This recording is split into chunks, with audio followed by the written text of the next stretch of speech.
The observatory didn't look like much.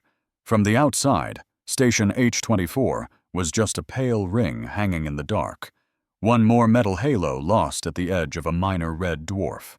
Freighters passed it without comment. Tourist liners didn't even bother to list it in their navigation overlays.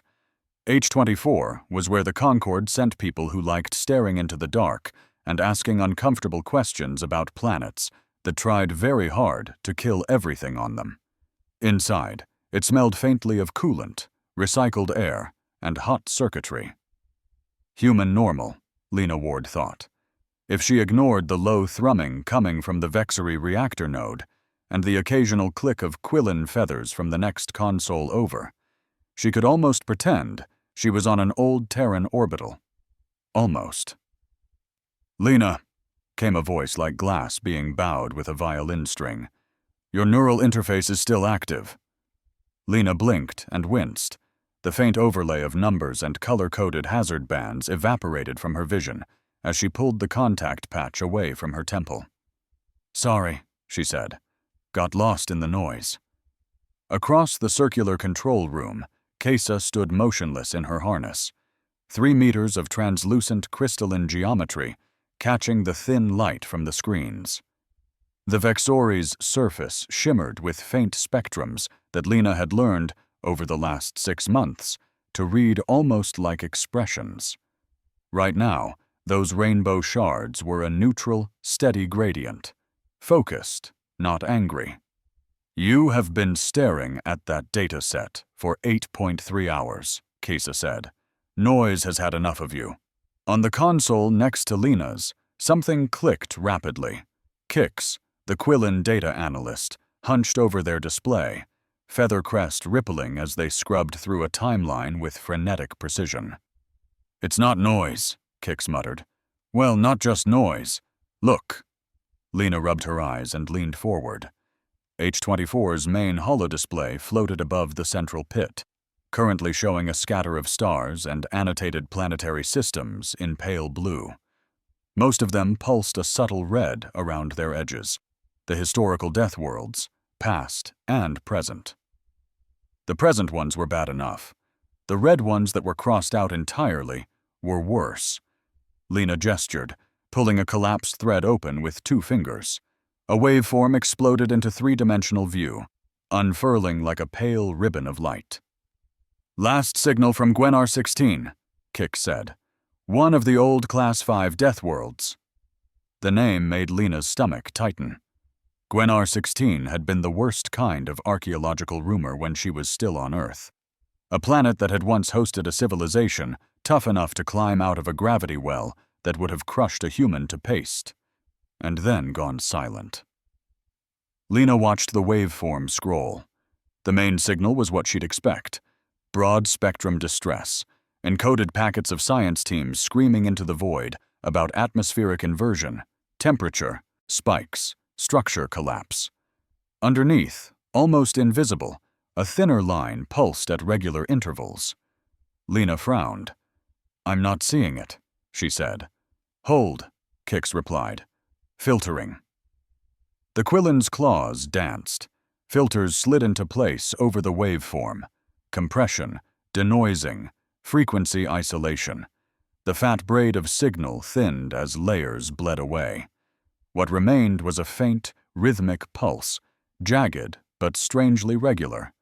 It oscillated, rose, fell, rose again.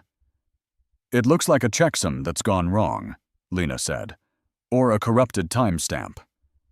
"Except it isn't in the encoding layer," Kix said. Their crest rose with excitement. "It's in the carrier, modulating the baseband itself. You would never see it if you weren't looking for patterns underneath the panic." "Why would anyone modulate a carrier with—" Lena stopped, listening. The pulse had a peculiar quality, even as a line of light. High, then low, then a stuttering sequence like static choking on itself. "If I were poetic," Kix said quietly, "I would call it laughing." The word hung in the air. From the upper tier of the room, a deep rumble vibrated the deck. Raal, the Kragan liaison, shifted his bulk in the oceanic tank that occupied one quadrant of the wall. The tank lights were dim, but Lena could see his elongated silhouette moving through the dark water, bright bioluminescent patterns flickering along his sides. "In my people's hunters," Raal said, his voice echoing from speakers, "laughter is the exhalation after a successful kill. Your pattern comes before the silence." "How many do we have like this?" Kisa asked. "Working on it," Kix said. "I ran a cross-correlation when Lena flagged the first anomaly. Gwenar 16, Neuraxis 9, Thrones Fall, Qatar Deep, all the high-grade deaths, all the ones that didn't just collapse under their own weight. They all have this ghost in their last transmissions." Lena swallowed. Units on the display shifted as Kix switched data sets. New waveforms popped up. Different planets, different emergencies, storms, tectonic upheaval, oceanic poisoning. But each one, when filtered, revealed the same ugly rhythm, like a private joke buried in the screams. "Could it be a weapon?" Lena asked. "Some kind of exotic interference? Maybe a cascade effect from a side-channel attack?" "If it is a weapon," Tovrek said from the engineering station, "it is the laziest I have ever seen." The Thorax voice was a gravelly hiss. Condensation streamed off the cooling baffles around his seat. His species preferred temperature swings that would have given Lena third-degree burns. His heavy, heat-scarred hands folded as he squinted at the projection. "A proper thermal weapon leaves traces. Phase shifts, fluctuation trails. This is—" He waved one hand in the air, as though trying to brush the waveform away. "A tag." Lena looked up at him. "A tag?" "Marking," Raal said from the tank. "We tag prey in the deep. A scrape on the scales, a light pattern in their blindness. The mark says, 'This one is mine when I come back.'" The pulse on the display seemed to throb a little harder. Lena exhaled, long and slow. "You're saying something is tagging Deathworlds?" Kesa's crystalline form darkened by a fraction. For a Vexori, that was the equivalent of a scowl. "Speculation is premature," she said. "We have multiple Class 5 and Class 6 worlds that self-terminated without this pattern." "Sure," Lena said. "But those are the ones that killed themselves. Industrial collapse, runaway greenhouse, nuclear winters. These—" She pointed at the ghost pulses, one by one. "These fought back. They were good at not dying. Until something better at not dying found them," Kix said softly. Silence settled over the room for a moment, broken only by the soft chime of status updates and the murmur of the station's systems. Kesa broke it first. "Run the pattern against live feeds," she said. "All monitored systems, all priority bands." "That's a lot of data," Lena said. "Our processing grid will choke." Kesa's facets threw a scatter of sharp light across her console. "So it will work hard, like the rest of us." Kix let out a sound that was probably a Quillen sigh and began building the query. Lena slid the neural patch back to her temple and let the data wash over her again, this time tuned for that thin, mocking pulse. Lines of numbers became colors in her mind. Sectors of the galaxy lit up around her like a star map sketched directly onto her cortex. Each monitored world a node, each node a potential ghost. H-24 wasn't supposed to be important. It was a minor observatory in a minor system, staffed by misfits who didn't mind the isolation. But the data they watched flowed from everywhere, from coreward engines, from frontier scouts, from ancient archive probes still limping home on dead batteries. It was a net thrown across the sky. Lena rode it, sifting. For a long time there was nothing. Regular interference, cosmic background hum, a burst of static from a mining rig that someone had overloaded in the Perseus arm. No laughter, no tags. Then something ticked in the back of her vision. A faint flag. Sector highlight. Sol, Local designation, Earth System. Her eyes snapped open. "Pause the scan," she said. Her fingers flew over the console, widening the focus. "Kix, isolate feed T-73, the deep space array on the outer edge of Sol's Oort cloud." "You have it," Kix said immediately. "What did you—" The waveform swelled into view. At first glance, it looked like nothing more than the usual garbage. Micrometeor impacts, comet tails, the electromagnetic whine of old navigation buoys. The kind of background H-24's algorithms auto-discarded 1,000 times a second. "Filter, like Aka. Before," Lena said. "Same extraction, same thresholds." Kix's claws danced. Layers fell away. The carrier shrank. The useless peaks faded. The room grew very, very quiet. In the center of the projection, that same thin pulse appeared, fainter than on Gwenner 16. Warped, as if stretched across a greater distance. But the shape was unmistakable. High, low, stutter, rise. Kix's crest flattened against their skull. "Oh no," they whispered.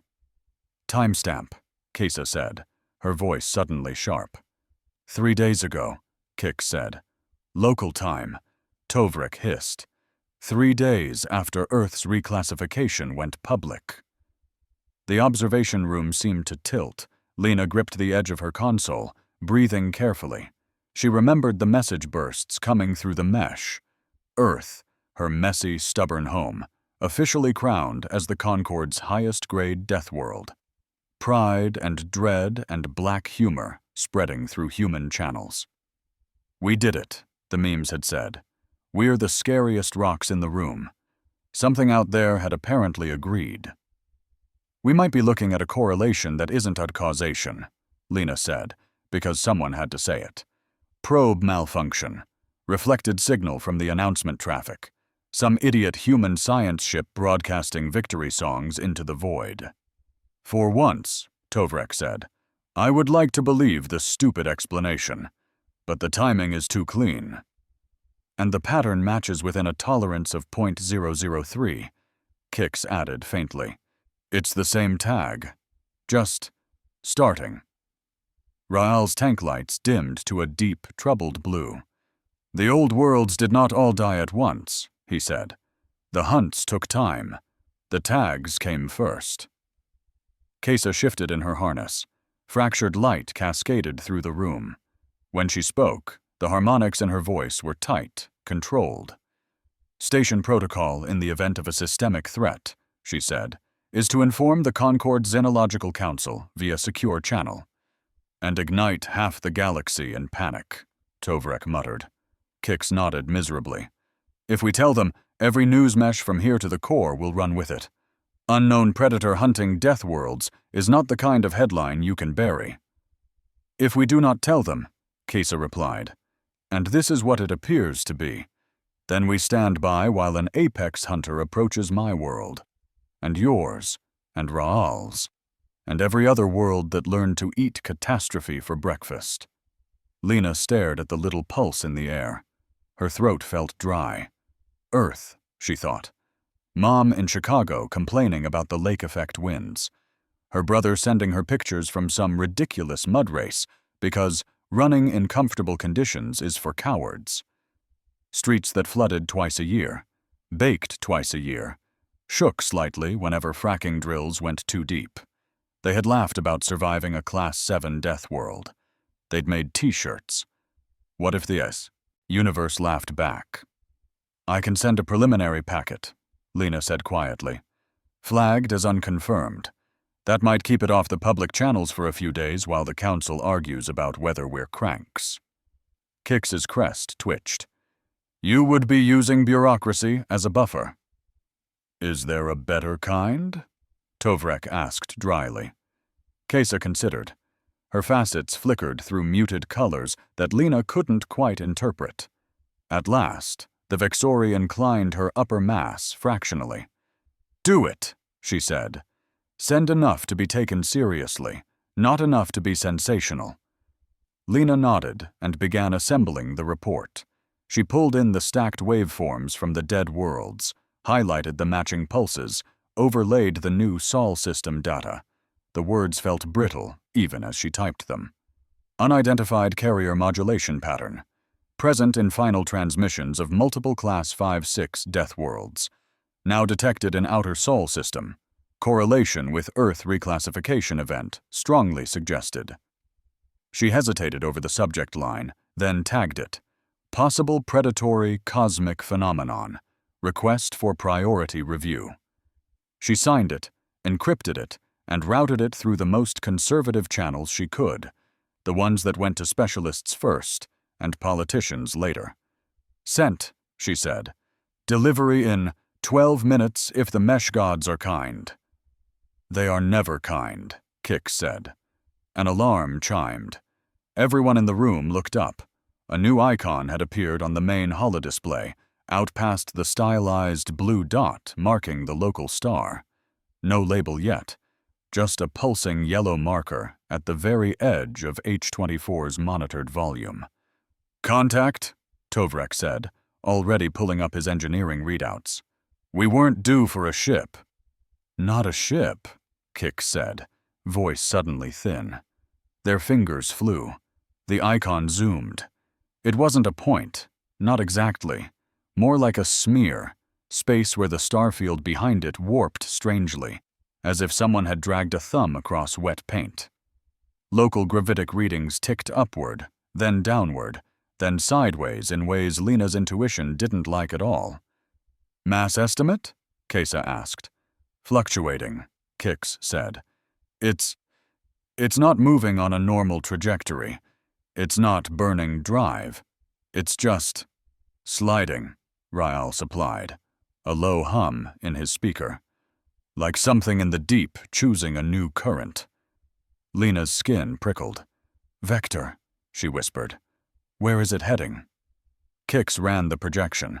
The warped smear twitched, then settled into a path. A thin line extended inward from the yellow icon, curving through the outer darkness toward a familiar little symbol on the map. A small yellow star, with a single blue dot in its habitable band. Sol, Kix said. It's heading for Sol. The pulsing waveform on the holodisplay kept laughing, very softly, as if it had just heard the punchline. The survey ship looked wrong, Lena decided. Conquered vessels were usually sleek, all clean lines and careful color choices, designed to look non-threatening whenever possible. The CSS Inquiry had the same elegant profile as any diplomatic cruiser. Then someone had bolted armor plates and weapon hardpoints to its flanks as an afterthought. It was like seeing a surgeon walk into an operating room wearing a ballistic vest. They'd been in transit for 3 days. On the third, Neuraxis 9 finally grew from a dot into a disk on the forward holopane. Lena watched it expand as the Inquiry bled velocity, her fingers unconsciously digging into the armrest. Approach vector locked, the Helm AI intoned. Orbital insertion in 8 minutes.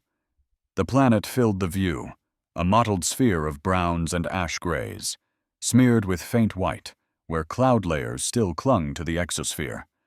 No auroras shimmered at the poles. No glints of orbital infrastructure caught the light. Just a dead stone with weather. Atmospheric scan, Kesa said. The Vexori stood near the forward station, anchored into a specialized harness grafted onto the deck. The Inquiry's lighting gave her latticework form a muted sheen, more stone than crystal. Running, Kix answered.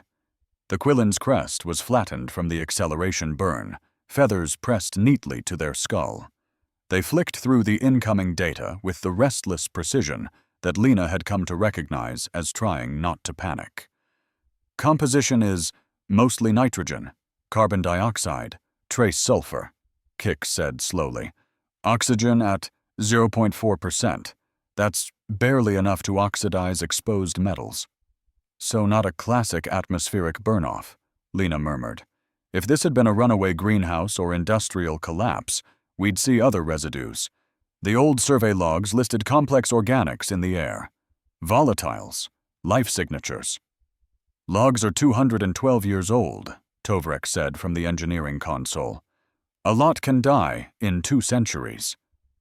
Not like this, Lena said. On a normal dead world, nature reclaimed everything. Plants overgrew cities. Microbes chewed through steel and plastic. If Neuraxis 9 had simply fallen, Lena expected to see green stains and corrosion, the slow graffiti of entropy. Below them, Neuraxis 9's continents were scabbed and bare. The few visible riverbeds were dry gouges. The oceans looked wrong. Too still, too black. Ryal's containment tank hummed softly as he drifted closer to his viewport. The Kragan's massive bulk coiled in the water, biolooms dimmed to a watchful blue. Thermal map, he rumbled. The holopane flickered. Surface temperatures bloomed into false color. Lena leaned forward. There were no hotspots where cities had burned too long, no bright scars of bombardment. Instead, the entire planet was covered in diffuse bands of heat and cold, layered and overlapping, like someone had run a cosmic brush across it over and over. Those gradients aren't natural, Tovrek said. No tectonic logic, no ocean current pattern. It's like someone stirred the crust. Or tested it, Kesa said. The bridge fell quiet.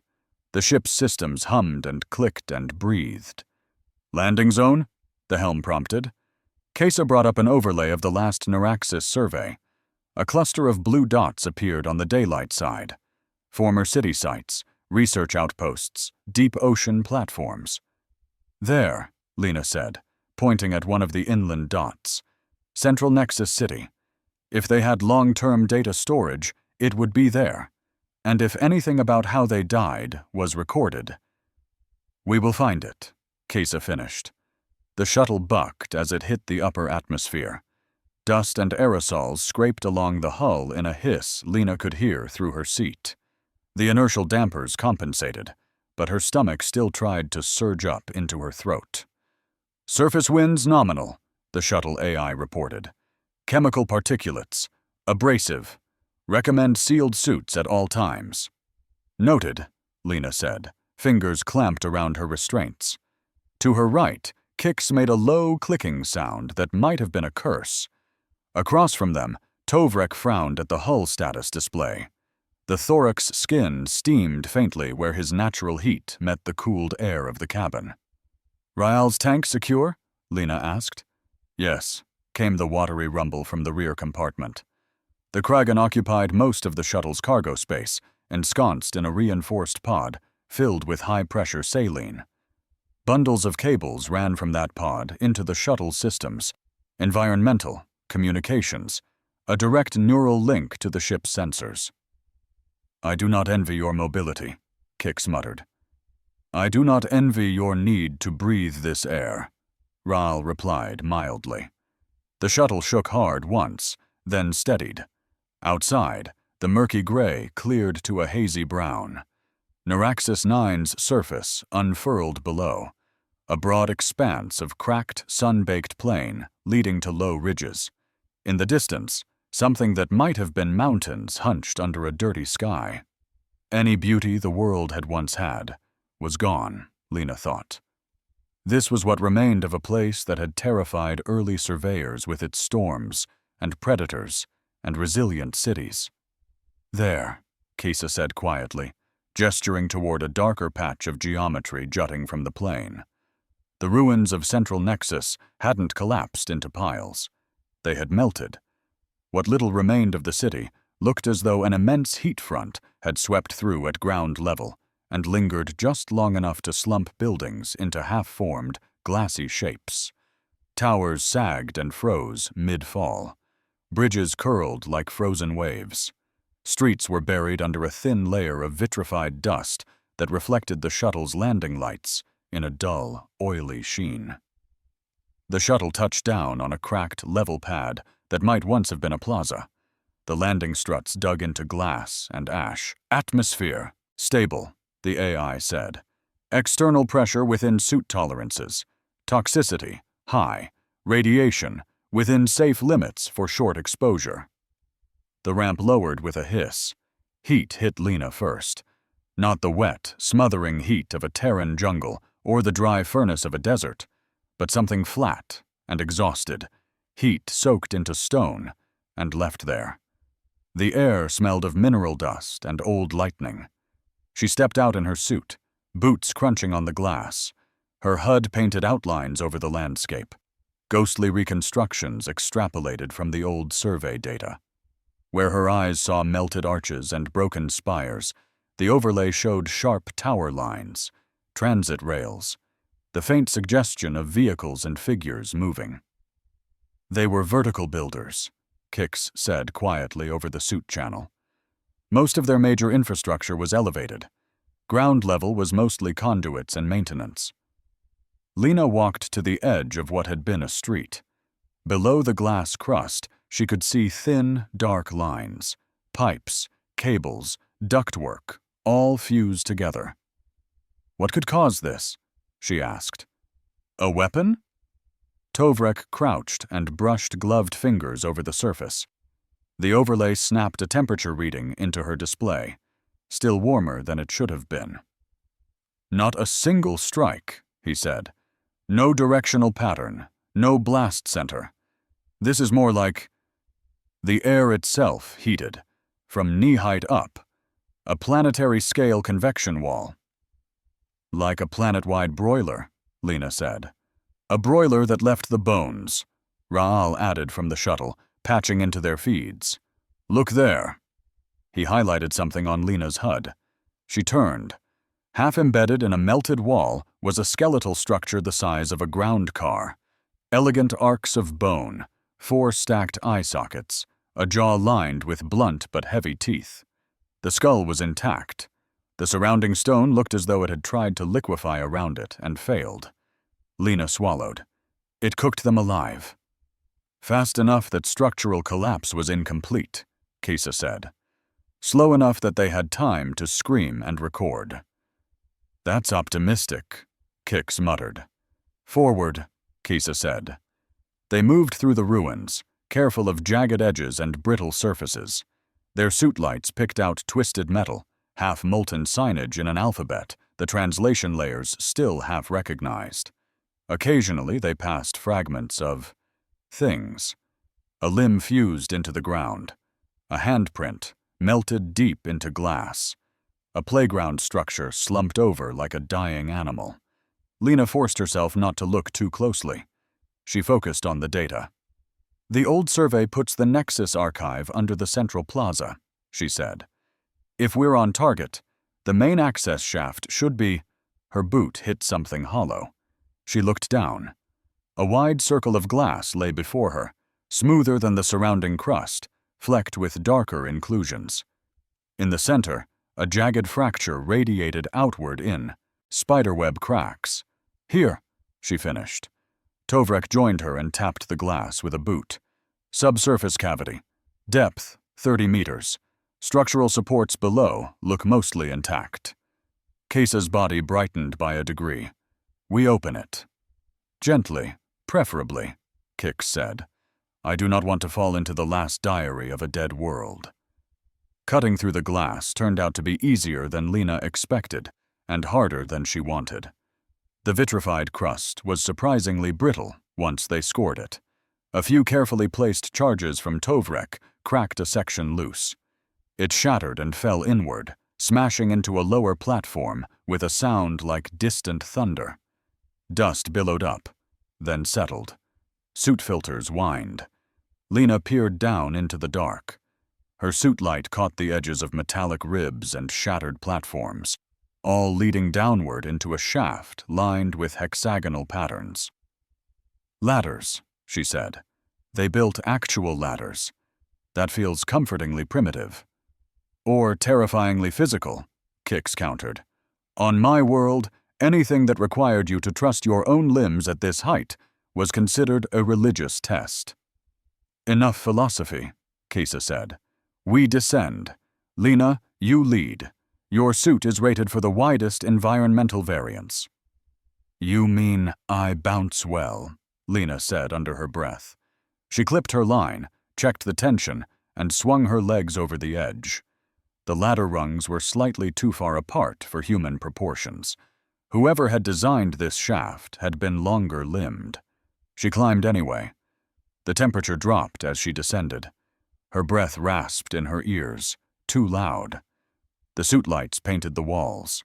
Hexagonal cells, some filled with pipes and conduits, others empty, forming honeycomb pockets. At 15 meters, her boots hit the first intact platform. She waited there, steadying the line while Kix descended, then Tovrek, then Kesa using a combination of anchored spikes and controlled weight shifts. Raal stayed topside. The shaft wouldn't admit his tank. Below, another 10 meters down, glimmered the faint reflection of metal. "Vault door," Lena said. "Looks sealed." They climbed again. At the bottom, she found herself standing on a narrow walkway that circled a massive circular door. It was set into the rock like a coin in stone, its surface engraved with nested curves.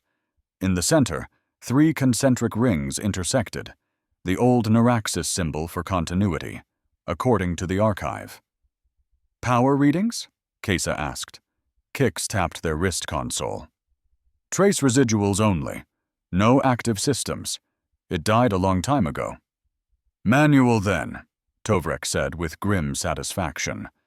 It took the Thoric 20 minutes, a portable plasma cutter, and a string of curt curses in his native tongue to persuade the vault's locking mechanism to fail. As the last of the cut segments fell away, servos deep in the door creaked grudgingly to life. The concentric rings rotated, with glacial slowness, breaking a 200-year lock. The door irised open. Cold air spilled out, dry and thin. Lena's HUD barely registered a temperature difference, but she felt it all the same.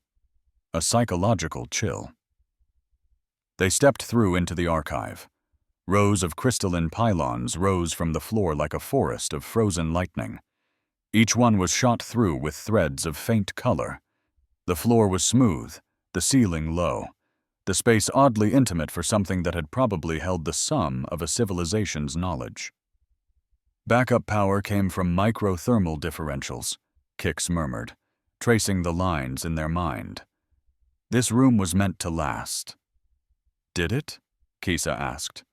Only one way to find out. Lena approached the nearest pylon. Her suit's generalist interface spat warnings about incompatibility, then grudgingly conjured a translation bridge. Symbols flickered across her HUD. Indexing nodes, timestamps, topic tags. Data integrity at 60%, Lena said. That's not bad, for 2 centuries without maintenance. She routed a lead to Kix. The Quillen's system linked in, multiple channels opening like flowers. Together, they began to query. Environmental logs, Kisa said. Final years. Focus on anomalies. On it, Kix said. Lines of text and abstract glyphs unfurled. The translation layers strained, but Neuraxis scientific notation was still a close cousin to the Concord standard. Graphs appeared. Atmospheric composition, ocean salinity, seismic activity. For a while, everything was within the expected violent range for a Class 6 Deathworld.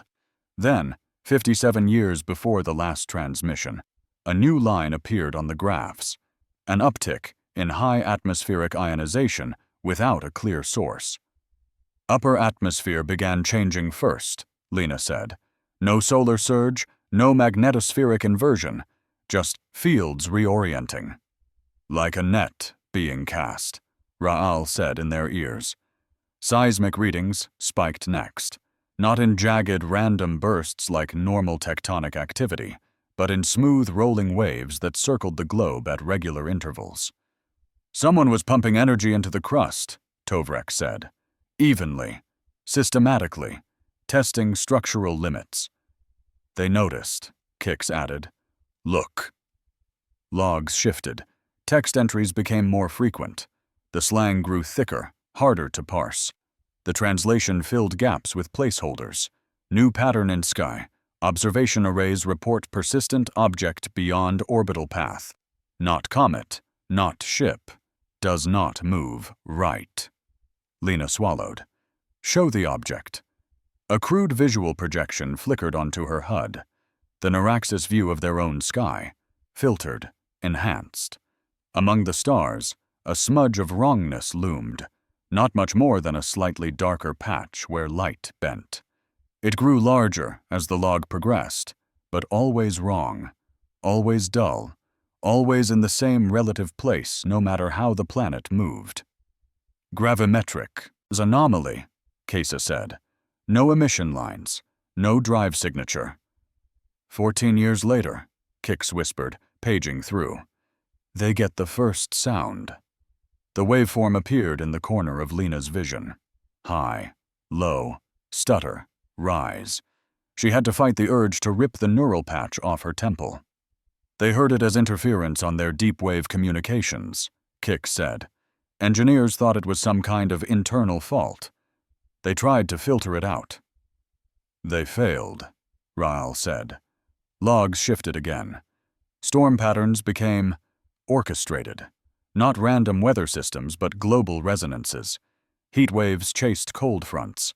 Ocean currents reversed, then reversed again. Hunting, Lena thought distantly. Herding. Predators driven inland.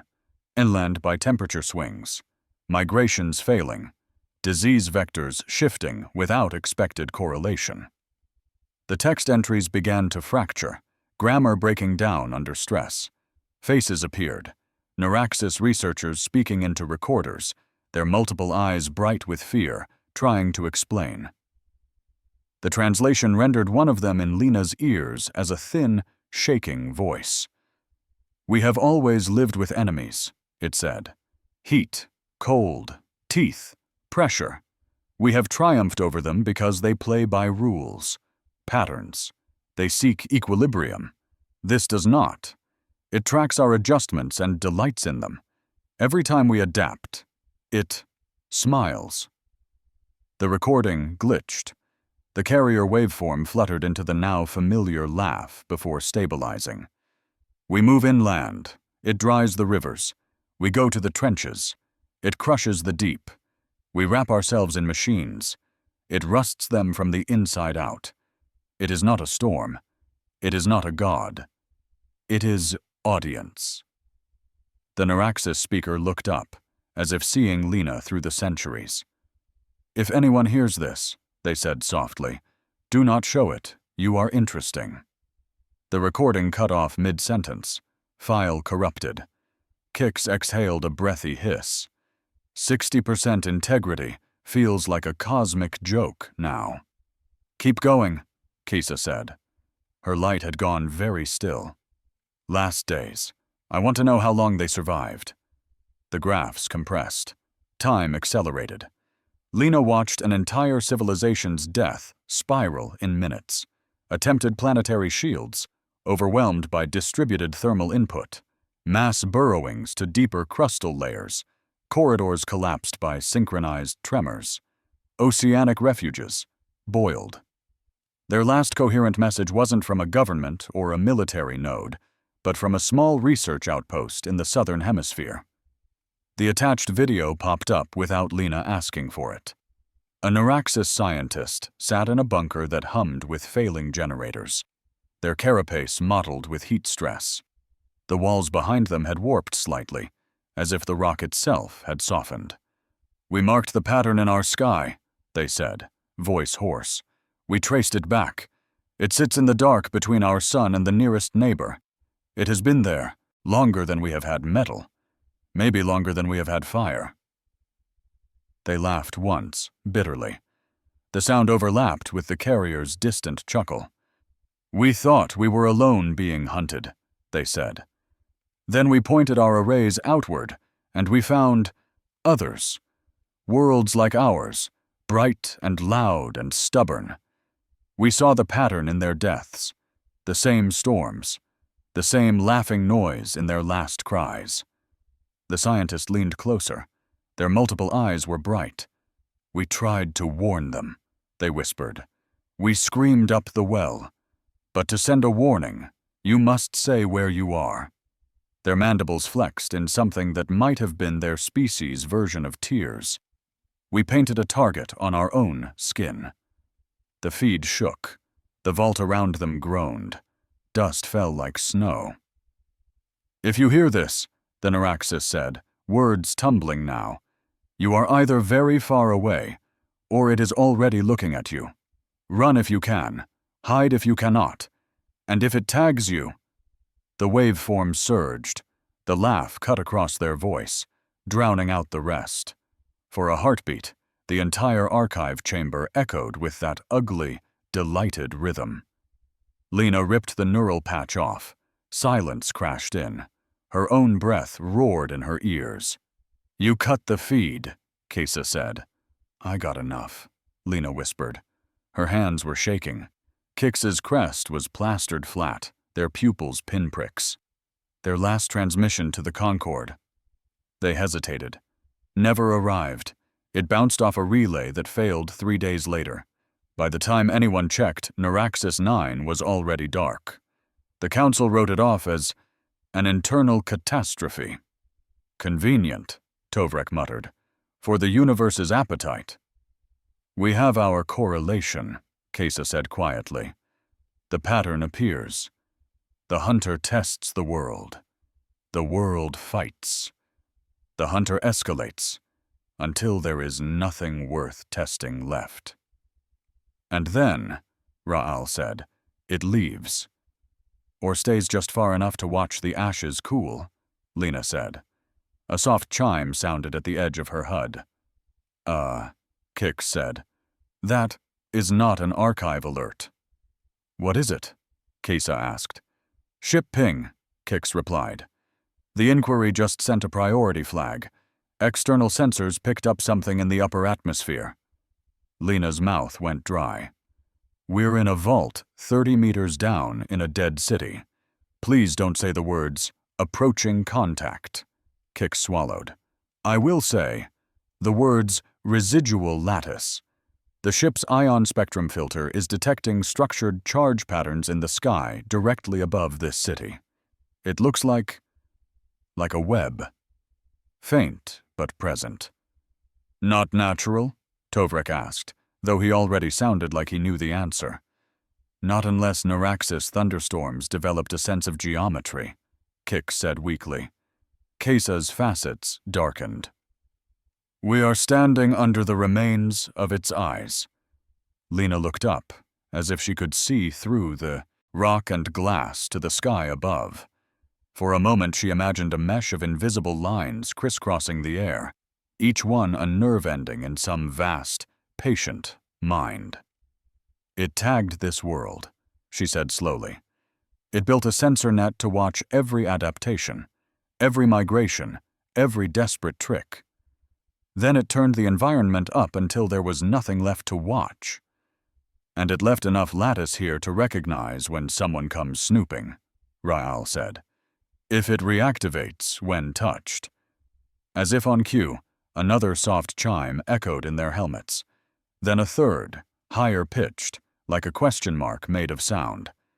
Kix's feathers fluffed despite the suit. "The inquiry just picked up a localized spike in the lattice's charge. Someone, woke up a piece of web over our coordinates. And we are broadcasting our curiosity straight up," Tovrek said. "Lovely." Lena swallowed against a sudden tightness in her chest. "We needed to know how they died," she said. "Now we do." Kesa looked at the glowing pylons around them, at the silent testimony of a world that had thought itself hard to kill. "Retrieve as much of the core data as you can carry," she said. "We are done here." As Kix began extracting storage shards and Tovrek prepped the door for resealing, Lena allowed herself one last look at the Neuraxis scientist's frozen face, still visible on a paused frame in her HUD. The older being's eyes were calm now, mid-sentence, mid-warning across centuries. "We heard you," Lena whispered. Somewhere far above, in the thin, poisoned air of a harvested world, invisible lines crackled with a little more charge than before, as if very far away, something had turned its head slightly toward a new, small sound. The inquiry broke orbit like it was fleeing a crime scene. From the aft observation port, Nerexus 9 shrank with every second of burn, its scorched surface vanishing behind a haze of ionized exhaust. Lena watched until the dead world was just a smudge against the star, then turned away. The afterimage stayed in her eyes. Slumped towers, glass bones, the echo of a scientist whispering across centuries. Don't show it. You are interesting. Too late, she thought. On the main holopane, an overlay of the upper atmosphere still hung, Ryal's last snapshot before they'd boosted for orbit. Threads of pale blue traced a web across the sky above Central Nexus, segments faintly pulsing. Residual lattice, Kix had called it. The ghost of the Predator's eyes. Field strength is decaying, Kix said now, perched at the analysis console. Their crest was puffed up and ragged. Whatever woke up restabilized and then went back to sleep. If it can be said to sleep. We touched an old tripwire, Tovrek grunted. The thorax heavy hands clenched around the back of his chair. If we are fortunate, the rest of the system is too degraded for the signal to propagate. And, if we are not, Raal rumbled from his tank. Then something very far away just heard a very small bell, Kesa said. The Vexori's facets were dimmer than usual, the crystalline planes catching only thin glints of light. She stood in her grav harness at the center of the bridge, perfectly still, like a statue waiting to be carved into an appropriate expression. Transmission complete? She asked. Full data dump sent ahead on priority band, Kix said. H-24 has already acknowledged receipt. The Xenological Council flagged it for emergency review at Concord Central. We'll arrive just in time to be yelled at in person. Lena snorted, a small, humorless sound. Honestly, I'd rather they yell at us than ignore it. Tovrek side-eyed her. You have more faith in committees than I do. No, Lena said. I just have more experience with humans. Yelling means they're taking it seriously. A soft chime sounded. An incoming packet. Kix flicked it open. A symbol resolved in the air. The multiple-read seal of the Concord Xenological Council. Below it, a terse line of text. Emergency session convened. Witness team H-24 summoned. Prepare full testimony and evidential packets. Well, Lena said, that was fast. Fear is a good accelerant, Raal replied. Kesa's colors shifted slightly, a flicker of sardonic amusement. We have 1 standard hour before we hit the central relay and join them. Use it. Refine your data. Anticipate their questions.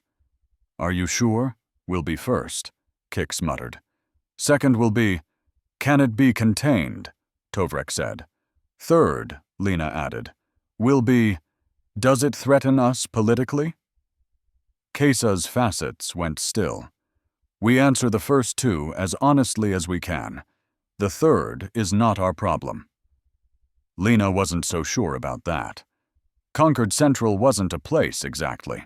It was a network, a cluster of massive stations, relay nodes, and artificial habitats built around a stable triad of stars. But when people said central, they usually meant the council chamber. Lena had seen it once before, in training, a hollow sphere with seats clinging to the inner surface, gravity orientation adjusted by species, the center filled with layered holography. Today, she saw it in person again, or close enough. The Inquiry's transmit pod linked into the Council's secure mesh, and the bridge around her blurred. For a disorienting heartbeat, Lena felt like she was falling. Then her sensory rig stabilized, and she stood, virtually, on a narrow platform, projecting into the chamber. Other platforms jutted like spokes from the sphere's inner wall, each bearing representatives. Hundreds of species, dozens of biologies. Some were physically present on Central, their avatars mapped 1.1 to real bodies. Others, like Lena and her team, were remote projections. At the core of the chamber floated a complex knot of light and lines, shared data, space. Today, it was dominated by the messy waveform of a laugh. "Witnesses from Station H-24 and Survey Vessel Inquiry," the chamber AI announced. "You are recognized." A figure materialized on the opposite side of the core. Velmoth, Council Chair, appeared as a shifting column of translucent gel shot through with slow, thoughtful pulses of color. An ancient species, older than half the Concord itself. "Begin," Velmoth said. Their voice, rendered into Lena's ear in standard, carried a depth that suggested distance and age beyond the physical. Kesa inclined her gleaming head fractionally. "You have received our initial packet," she said. "We can elaborate on—" "I have it," interrupted a sharp, reedy voice. A smaller platform glided closer. On it stood a narrow-limbed being, with translucent fins along its arms. Yix, Lena remembered. An Aquiline xenologist with a reputation for unpleasant accuracy. "We have all watched the Neuraxis logs. We have all heard the carrier modulation. We are not here to be told that something hunts Deathworlds. We are here to ask what you expect us to do about it." "Nice to see Patience is alive and well at Central," Lena muttered under her breath. "We expect you to recognize that the pattern has appeared in our own space," Kesa said evenly. A new panel of data expanded. The Oort cloud of Sol, the ghostly smear of a tag. 3 days after Earth's reclassification. The timing is unlikely to be coincidence.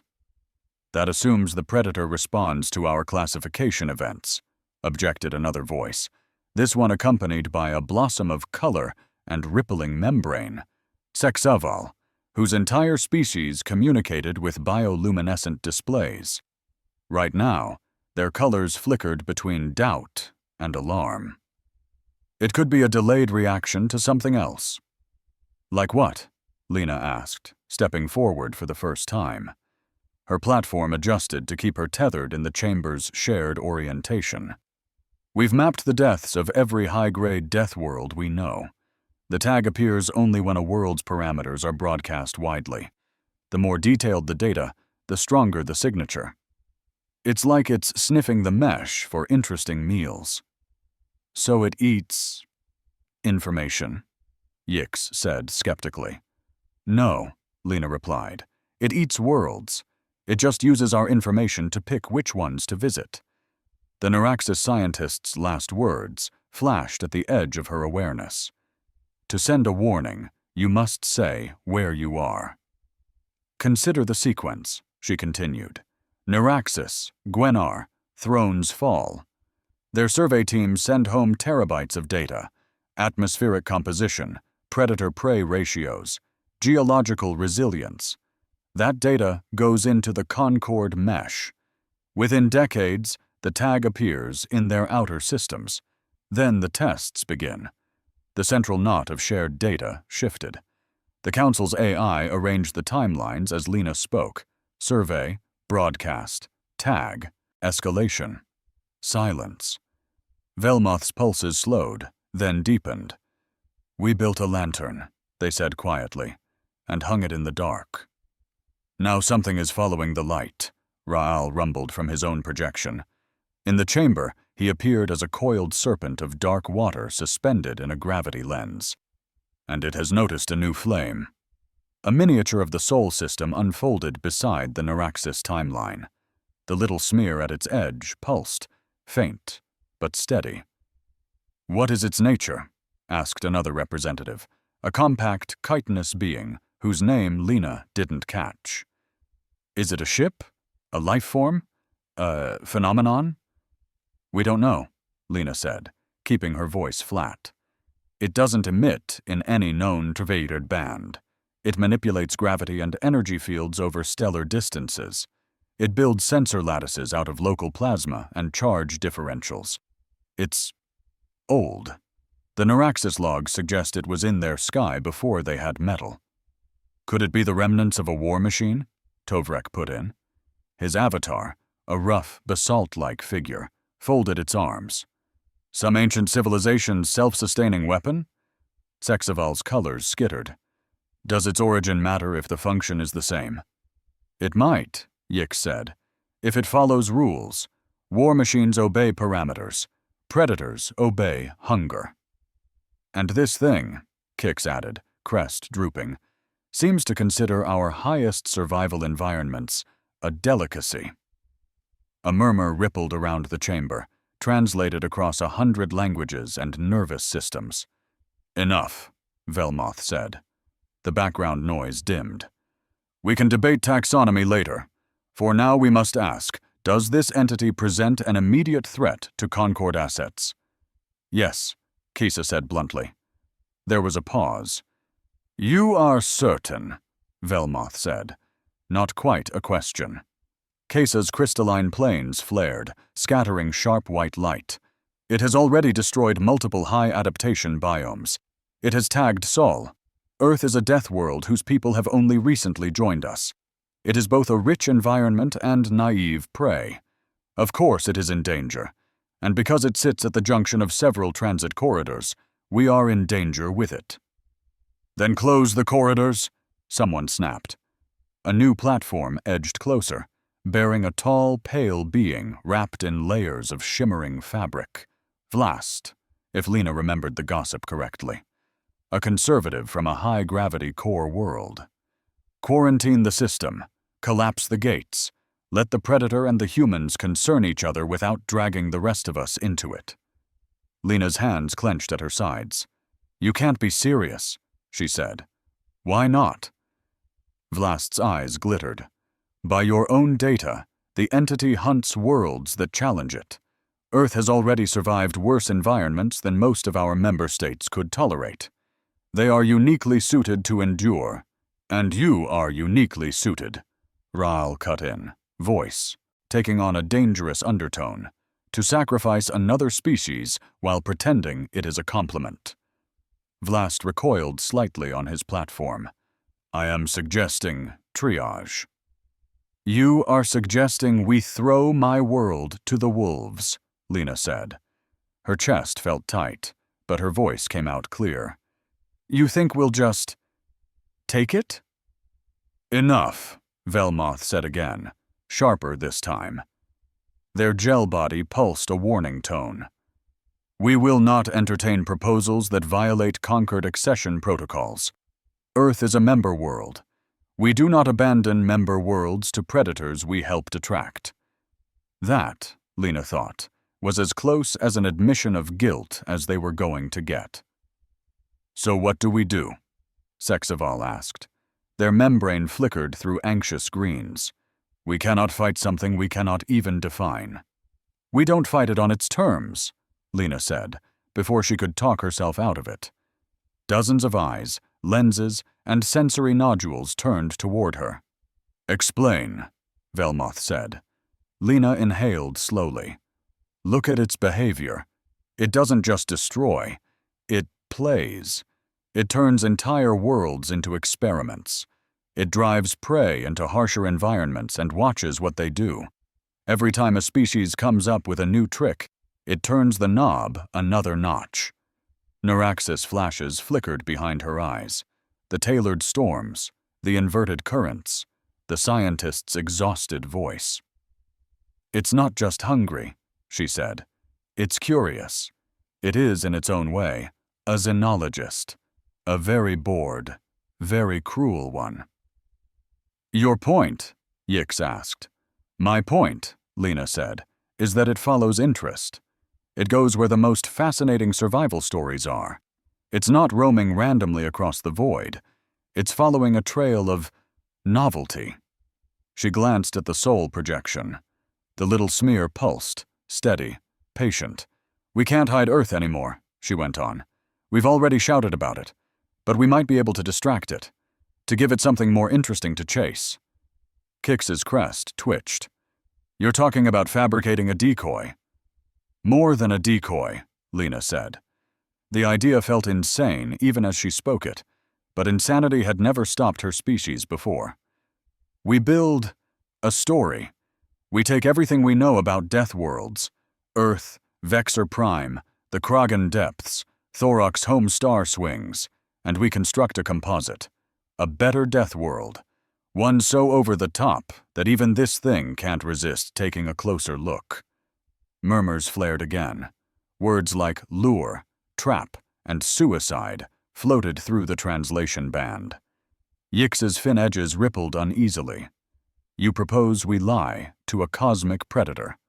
Yes, Lena said. We let our survey systems discover this hyper-death world.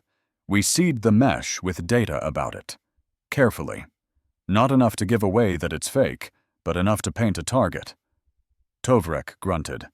And when it arrives, and finds nothing but empty space? It won't, Lena said. We don't bait it with coordinates alone. We build the world. Not physically, she added quickly, before the finance delegates could faint. Virtually, inside a contained environment, a massive simulation lattice powered by whatever exotic computing the Council can give us. Kix's eyes widened. A model. A cage, Tovrek corrected. Lena nodded. A prison made of the only thing we know it can't resist. The promise of endless, escalating adaptation. A world that never stops finding new ways to survive, and therefore never stops being interesting. And you think it will enter this simulation? Sexaval asked, colors flickering incredulously. We know it already interacts with electromagnetic structures, Lena said. It hijacks carriers, rides fields, builds plasmas into eyes. If we give it a rich, complex field arrangement, one that mimics the signatures of a real world under stress, it might extend itself into that structure to play its game. And once a portion of it is inside, Kesa said quietly, catching on, we alter the rules. We create a feedback loop. Every time it escalates the environment, the simulation resets around that escalation, demanding a new response. A self-perpetuating maze, Raal murmured. Predator chasing its own tail. In theory, Lena said. I don't pretend this is guaranteed. But what's our alternative? Collapse the gates and hope Earth can out-stubborn something that eats Neuraxis-level death worlds for breakfast? The chamber buzzed. Fear and awe and skepticism tangled in the air. Velmoth pulsed slowly, colors deepening. You understand, they said, what you are proposing. To build such a simulation would require an unprecedented concentration of computational mass. A mind cage big enough to hold something we do not even have words for. I understand, Lena said. I also understand that if we do nothing, you'll be holding memorials for a fourth harvested world in a few decades. Kesa stepped forward on her platform. Crystalline facets flared with hard light. I support the proposal, she said. Vexor Prime has lost enough potential allies to unseen teeth. Better to fight in a construct of our making than in the crust of our worlds. One death world votes in favor, Raal said. Kragan concurs. If nothing else, we wish to see the thing that has stalked our legends caught in our net for once. After a moment, Tovrek grunted. Thorok agrees. Our worlds swing between fire and ice. We learned long ago that sometimes you must build your own storm to survive a larger one. Yix looked between them, fins trembling. You are all very comfortable with playing with forces you do not understand. Lena almost laughed. We're Deathworlders, she said. That's practically our brand. Velmoth was silent for several long heartbeats. Then, their body brightened, the color of decision. Very well, they said. We will not make this choice lightly, but we will make it. The Council authorizes the formation of a specialized task force, drawing from xenology, high-energy physics, computational architecture, and, yes, Deathworld species. A list of appointments flashed into existence. Lena's heart squeezed when she saw her own name at the top, underlined and tagged, Lead Behavioral Architect. Your mandate, Velmoth continued, is to design and, if feasible, Construct a containment environment matching the parameters discussed. You will be given access to the deep core arrays and to whatever experimental infrastructure is needed." "And in the meantime?" Sexaval asked, membrane pale with worry. "The entity moves." As if summoned, a new feed sprang into the shared core, the latest telemetry from Sol's outskirts. The little smear of wrongness had drifted inward. Its vector tracked not directly toward the blue dot of Earth, but along a shallower curve, as if it were sampling the structure of the local space-time, sniffing the corridors. "It is still in the dark," Yix said. "We have time. Not much, but some." "Then we don't waste it," Lena said. She felt the weight of 100 gazes again, fearful, hopeful, calculating. For the first time since H-24's console had lit up with that ugly laugh, she allowed herself to feel something other than dread. Not hope, not yet. Purpose. "If it wants a game," she said quietly, more to herself than the chamber, "we'll give it one." Far away, in the silent cold beyond Sol, the smear of bent light twitched, as if very faintly it had tasted a new, intriguing flavor in the noise. The gas giant filled half the sky. From the viewport of the transfer shuttle, it was all storm. Bands of ochre and violet wrapped around a swollen sphere, vortices big enough to swallow continents yawning open and closing again in slow, majestic violence. Lightning crawled along the edges of clouds, not as brief forks, but as broad, shimmering sheets that lit entire latitudes. "Welcome to the deep core arrays," the shuttle AI said cheerfully. "Please secure all loose belongings. Unexpected turbulence may cause existential dread." Lena snorted despite herself. Her harness dug into her shoulders as the shuttle angled downward into the upper reaches of the atmosphere.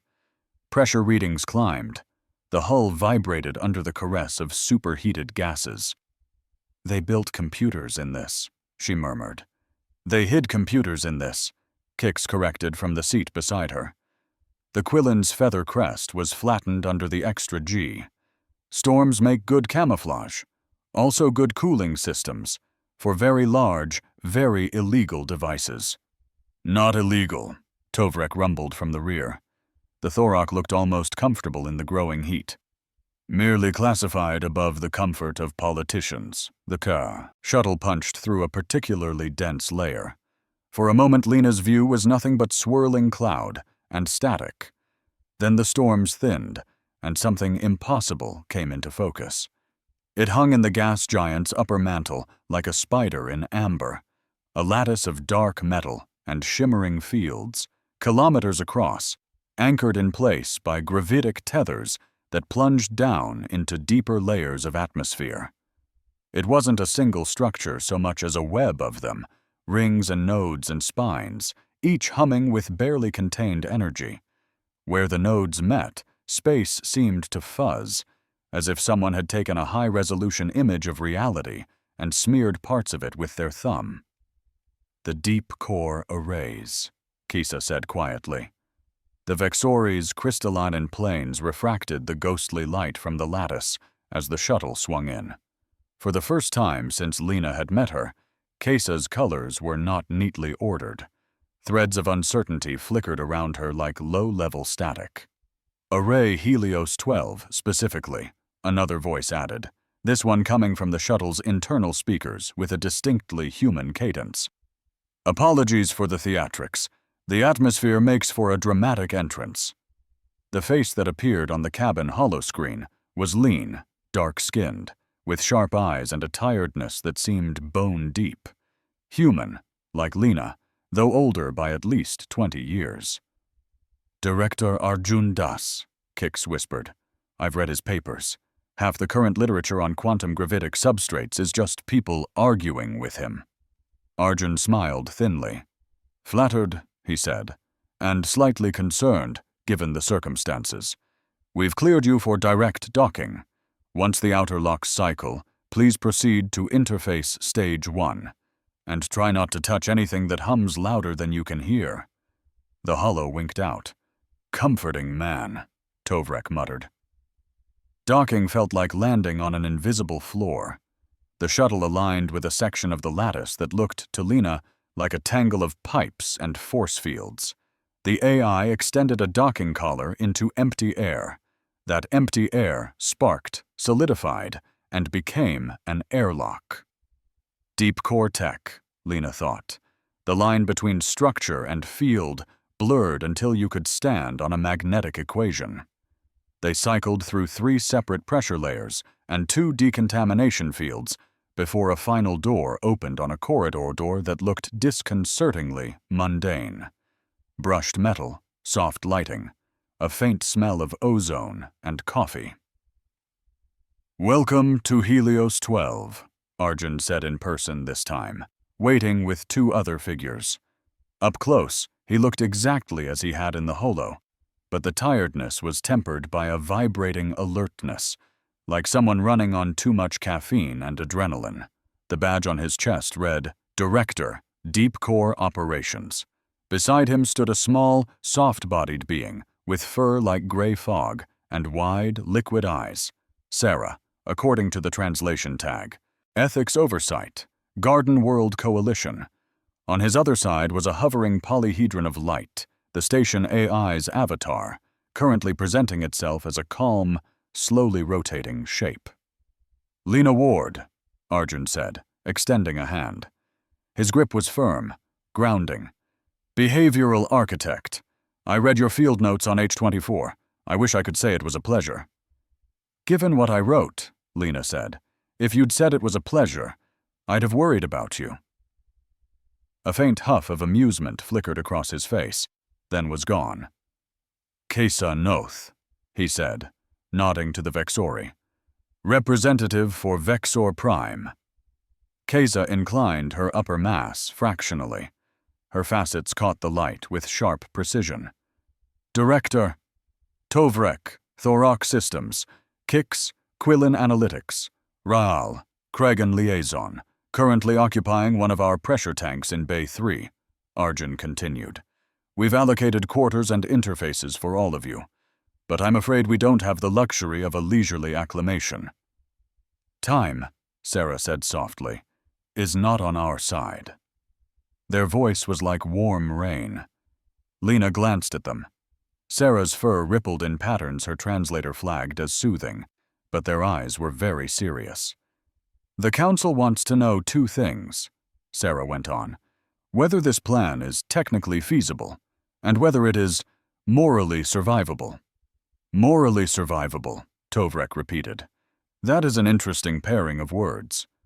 Sarah met his gaze, unflinching despite the Thorok's intimidating bulk. "You are proposing to build a prison with no end. For a mind. Possibly many minds, if this entity is more distributed than we think. We are uneasy about what that makes us, even if the prisoner is a monster." "Monster or not," Arjun said, "our first job is to make sure it can't eat any more worlds. We can debate the philosophy once we know if we can even catch the thing." The polyhedron of light rotated, facets rearranging into a new pattern. A calm, synthetic voice spoke. "Simulation capacity estimates ready," it said. "If all Helios nodes are dedicated to the project, we can sustain a continuous, high-fidelity environment equivalent to 1.3 Earth-sized worlds, with layered extreme parameters." "Good," Arjun said. "That matches the preliminary design goals.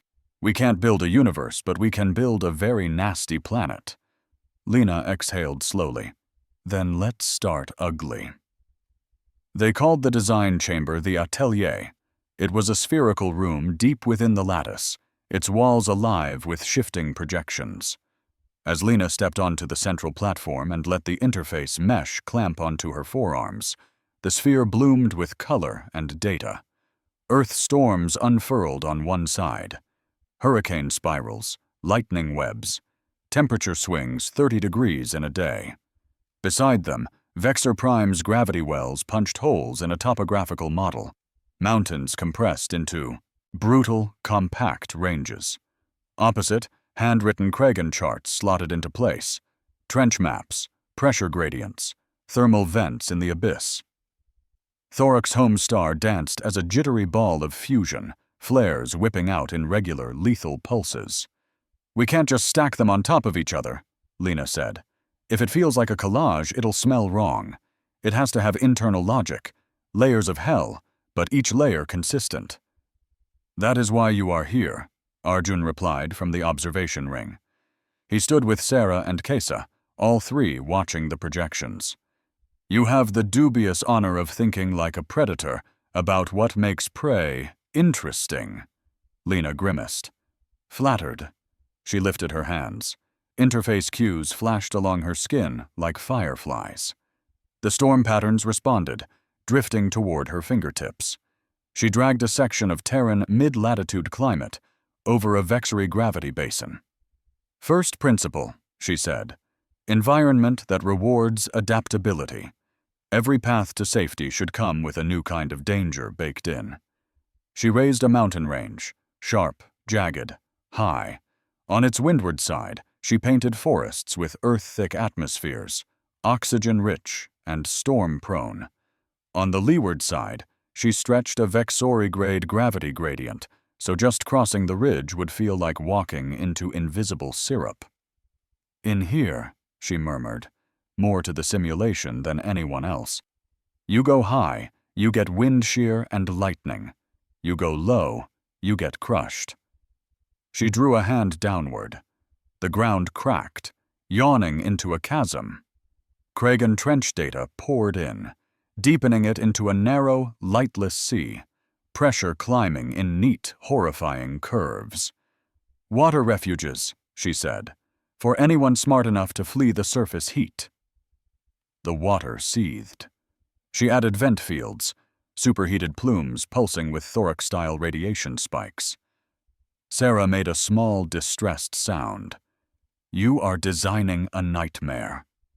Lena didn't look away from the floating, half-built world. "We're designing a toy for something that thinks Neuraxis was fun," she said. "If this is the only sandbox it ever plays in again, I'll sleep fine." "Will you?" Sarah asked quietly. Lena opened her mouth, then shut it again. Behind her, Kix worked the parameter consoles like a pianist. "We can bake in evolution routines," they said. "Not real minds, procedural ecologies. The environment updates in response to its own outputs. Microclimates, speciation, that sort of thing. Enough emergent complexity to be interesting without actually creating a new civilization for it to torment." "Thank you," Sarah said, relief evident even through the translator. "That was one of our lines in the sand." Tovrek snorted. "We're already building a hell. Drawing lines in the sand feels optimistic." "For garden worlds," Sarah replied, "lines are how we remember who we meant to be when we were frightened." Kisa's facets flickered with something like agreement. "We have all lived with predators," she said. "Vexor Prime is full of them, but we did not become them in turn. We out-thought them. That distinction matters." Lena let their voices wash over her as she sculpted. She added smaller things now, details that felt right, temperature bands that shifted a little too often, aurora fields that occasionally spat lethal bursts down toward the ground, low, dense cloud covers that hid satellite vantage points. Every choice was a question. If I were the thing that hunted Neuraxis, would this tempt me? Would I lean in? Would I poke at this an anthill? The more she built, the easier it became to think that way, to imagine the environment as an instrument, prey as notes, catastrophe as melody. At some point she realized her jaw was clenched hard enough to ache. "Break," Arjun said gently. "Step out for a minute." She blinked and lowered her hands. The projections drifted, then held, suspended in potential. The interface mesh released her. Lena stepped back, feeling suddenly heavier. "You all right?" Kix asked, crest tilted. "Fine," Lena lied. "Just Remembered I'm supposed to hate this kind of thing. Sarah regarded her with those too wise eyes. You don't enjoy it, they said softly. That is good. Lena swallowed. Images flashed in her mind. Neuraxis bones in glass, the tag lurking in Saul's outer dark, the council chamber. I keep thinking, she said, about how the Neuraxis logs described it watching, how proud they were of surviving their planet, right until something bigger took that pride, personally. I grew up on Earth. We make jokes about everything that tries to kill us. We put it on sports jerseys. It's how we cope. Now I'm weaponizing that. And without you, Kesa said, this thing will come and test your world for real. Your jokes will not stop it. Yeah, Lena said quietly. I know. The lure wasn't just the world. It was the song around it. Once the skeleton of the synthetic hell was in place, Kix and Arjun turned their attention to its signature, the electromagnetic and gravitic fingerprints it would broadcast. We have to make it look like a real planet in the mesh, Kix said, talons dancing across a cluster of holographic control surfaces. Atmospheric scatter, seismic noise, biospheric chatter, the whole messy chorus. But we cannot point to its true location, the station AI added. If the entity follows our survey data to Helios 12's coordinate frame, we will be inviting it to bite the hand that holds its cage. We fake a coordinate, Arjun said. Somewhere plausible. A rogue planet wandering between arms. We build a shell of ordinary sensors out there. Drones, buoys, whatever the Council can spare. And we mirror the sim's output onto their carriers. As far as the universe is concerned, that's where the hyper-Deathworld lives. And the actual simulation? Yix's voice crackled in over the long-range link, faintly delayed. Buried here, inside a storm, inside a classified array, inside a gas giant. Exactly, Arjun said. If it wants to play, it has to extend itself into the lattice. Once it does, the external shell becomes just a radio echo, a recording on loop. Sarah's fur rippled with uneasy patterns. You are certain it will not notice the trick? No, Arjun said, but we're making our best guess about how it perceives the world. It doesn't think in coordinates the way we do. It thinks in gradients, in challenges, in patterns of resistance. We give it those. We just route the pattern somewhere safer. Safer, Tovrek echoed dryly. You have an interesting vocabulary. Lena stepped up to one of the field monitors. The synthetic planet rotated slowly in the projection. Dark seas, jagged continents, storm belts glowing faintly. Spin it up, she said. Low power. Let's see how it breathes. The AI acknowledged. Deep in the lattice, reservoirs of exotic energy opened. Field lines shivered. The simulated world shuddered once, then settled into a steady hum. Environmental parameters began to drift, minutely at first, then with more confidence as the procedural routines took hold. Winds shifted, temperatures fluctuated, vents pulsed.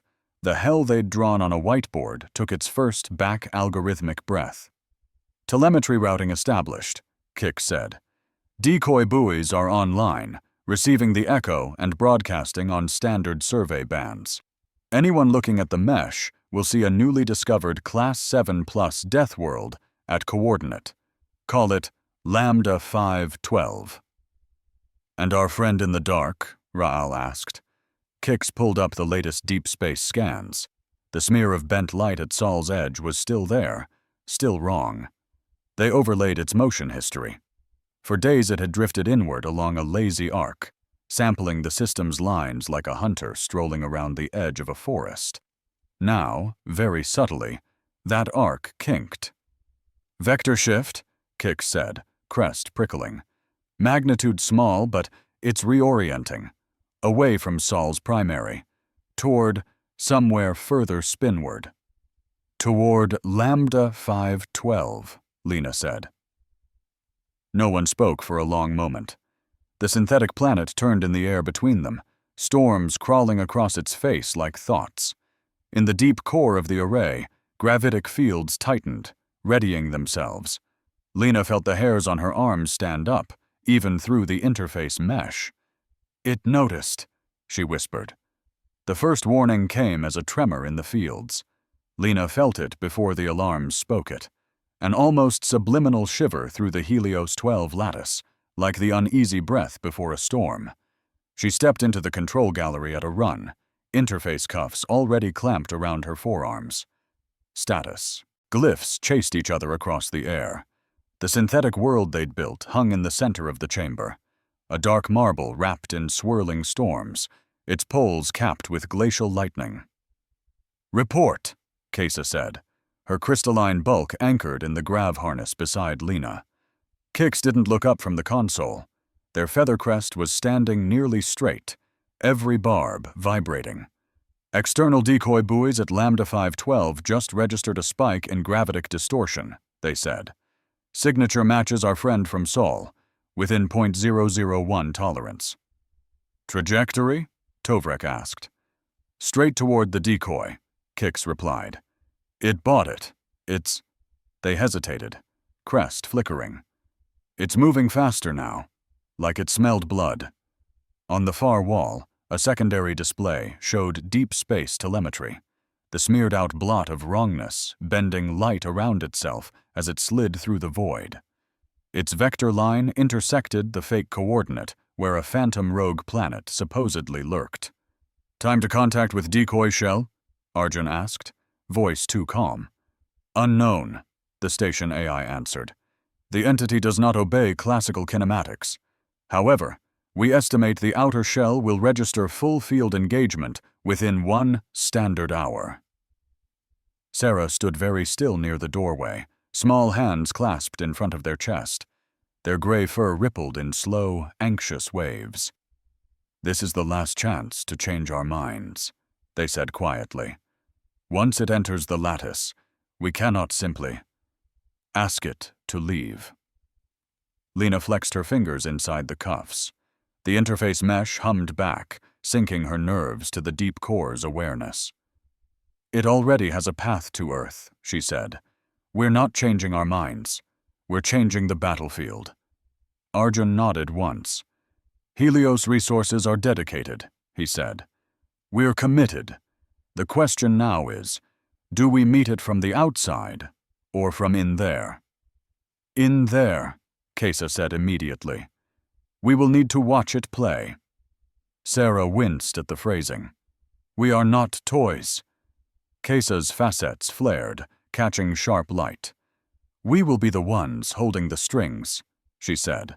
"If we do not stand in the cage, we will not know when it starts to rattle the bars." Arjun looked to Lena. "You designed most of the behavioral scaffolding," he said.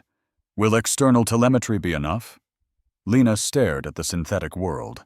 Lightning crawled along the Terminator line in ghostly, luminous sheets. Deep beneath one of the continents, a trench glowed faintly as simulated magma rolled. "No," she said. "We built the sim with hooks. It's meant to respond to what's inside it. Once the hunter engages, we'll need to see how it's changing things in real time. We can't do that while we're 2 abstractions away." "Then we go in," Kesa said. Kix made a nervous clicking sound. "How sure are we that it can't follow us back up the wires?" "Not sure enough to be comfortable," Arjun said. "But the interface layer is sandboxed. Your minds will be mapped into avatar patterns that interact only with a thin slice of the sim. It would have to rewrite all our architecture on the fly to slip through." "Which is not technically impossible," Tovrek pointed out. "Thank you for that, Tovrek," Sarah said faintly. Lena drew in a breath, then let it out slowly. Her heart was beating hard enough that the cuffs had to compensate. "We didn't drag the thing halfway across the arm to flinch at the finish line," she said. "We go in, we watch how it hunts, and when it's most invested, we spring the loop." Kix swallowed. All right, they said. I'll try not to scream too loudly. Raoul's voice rolled through the chamber from a nearby wall speaker, his massive body far below in the pressure tank bay. I will be with you, he said. Where there is depth, there is comfort. Speak for yourself, Tovrek muttered. I prefer solid ground that doesn't decide on a whim to liquefy. Arjun stepped up onto the outer ring, fingers flying across a control arc. The room dimmed. The synthetic planet brightened, swelling until it filled the chamber, a dark, rotating horizon. Interface ports ready, the AI said. Neural coupling at 30%. Please assume connection posture. Lena closed her eyes as the mesh tightened on her arms, her neck, the base of her skull. She heard Kix's breath speed up, the faint crystalline chime of Kisa settling deeper into the harness. Sarah hesitated near their own port. I am not a soldier, they said. You're the one who draws the lines, Lena replied, eyes still closed. If this starts turning into something worse than what we're trying to stop, I want you there to see it. After a moment, Sarah stepped into the light. All right, Arjun said quietly. Dropping you in at Observation Node Alpha. Remember, you cannot die in there, but you can forget to come out. Don't. Lena almost laughed. The world dropped out from under her. She landed in rain. It hit her in the face as a cold, horizontal slap, hard enough to sting, heavy enough to soak. For a disoriented second, she panicked, certain her suit had failed, that she was actually standing on some unknown planet with corrosive atmosphere. Then she remembered to breathe. The air was thin but breathable. Her chest rose and fell. Simulated. She opened her eyes. They stood on the side of a mountain. The slope fell away sharply below her, vanishing into cloud. Above, jagged peaks sawed at a bruised sky. Wind howled across the ridge, dragging sheets of rain with it. Lightning flickered somewhere beyond the next rise, illuminating the world in harsh, white cuts. Lena's avatar body felt close enough. Human, scaled for the environment, clad in a generic Concord exploration suit. When she moved, there was the slight lag of high gravity. The simulation had dialed this region up toward Vexor levels. Kix? She called over the local band. Here, came a slightly panicked reply. She turned. Kix stood a few meters upslope, taloned feet embedded deep in wet scree, their feathers plastered to their head and neck, crest streaming in the wind like a drowned flag. This is deeply unpleasant, they said. You're in a sim, Lena said. You can't actually get hypothermia. That is not the same as not feeling like I'm getting hypothermia. Kesa loomed behind them, unbothered by the gravity. The sim had rendered her as a scaled-down version of her real crystalline form, facets dimmed to avoid blinding everyone. Rain ran off her in sheets, the droplets splitting into prismatic glints. I approve, she said. This feels honest. Sarah huddled closer to Lena, small body shivering in the rain, though their fur repelled the water. I do not approve, they said through chattering teeth. Honest or not? A rumble rolled through the rock under their feet. Lena steadied herself, looking up. It's just the baseline engine, she said. Environment ticking over. No sign of external interference yet. The sky disagreed. A line of light appeared on the horizon. A faint, vertical scar in the clouds, bright as dawn in miniature. It widened, slowly, as if someone were pulling apart the seams of the world.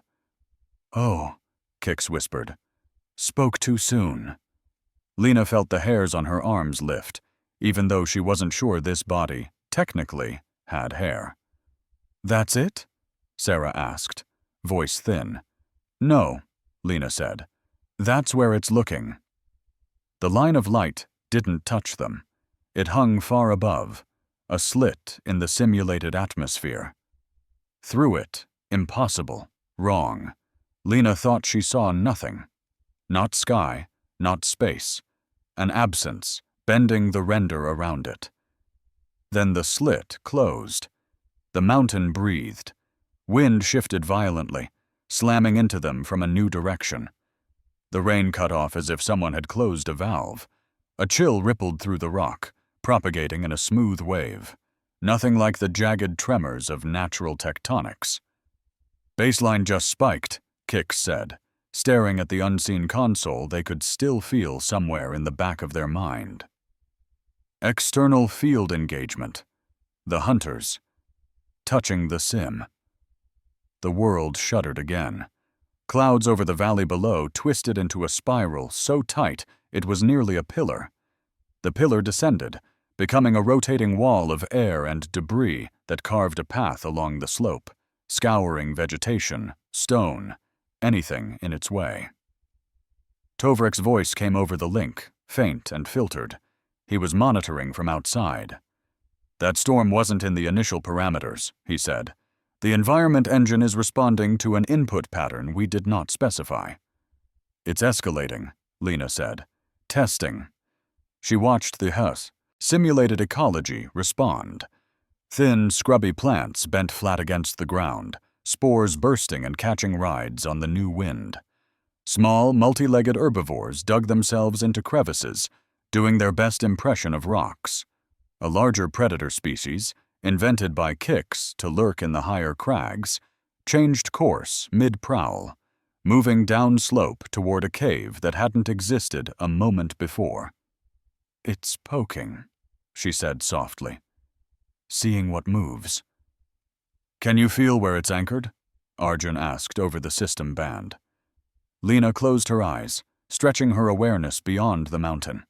The interface allowed her to touch the simulation's scaffolding, to feel how the environment threads wove together. There, subtle, but present. A knot in the lattice high above, where the slit had been. It pulsed with energy that wasn't theirs. "It's sitting in the sky," she said, using the atmospheric engine as its first toy. "I don't think it's fully inside yet. More like a hand through the doorway." "Then we must invite the rest of it through," Kesa said. Sarah made a horrified noise. "You are much too eager," they said. "Please, for my cardiovascular health, be less eager." "Predators do not commit to half a hunt," Kesa replied. "If we show it enough resistance, it will lean in. That is when we spring the loop." "How do we show resistance from here?" Kix asked. "We're 4 people on the side of a mountain." "Not as prey," Lena said slowly. "As co-authors." The idea unfolded in her mind like one of Kix's graphs. "We tied the environment engine to adaptive routines," she said. "Right now, it's a simple feedback.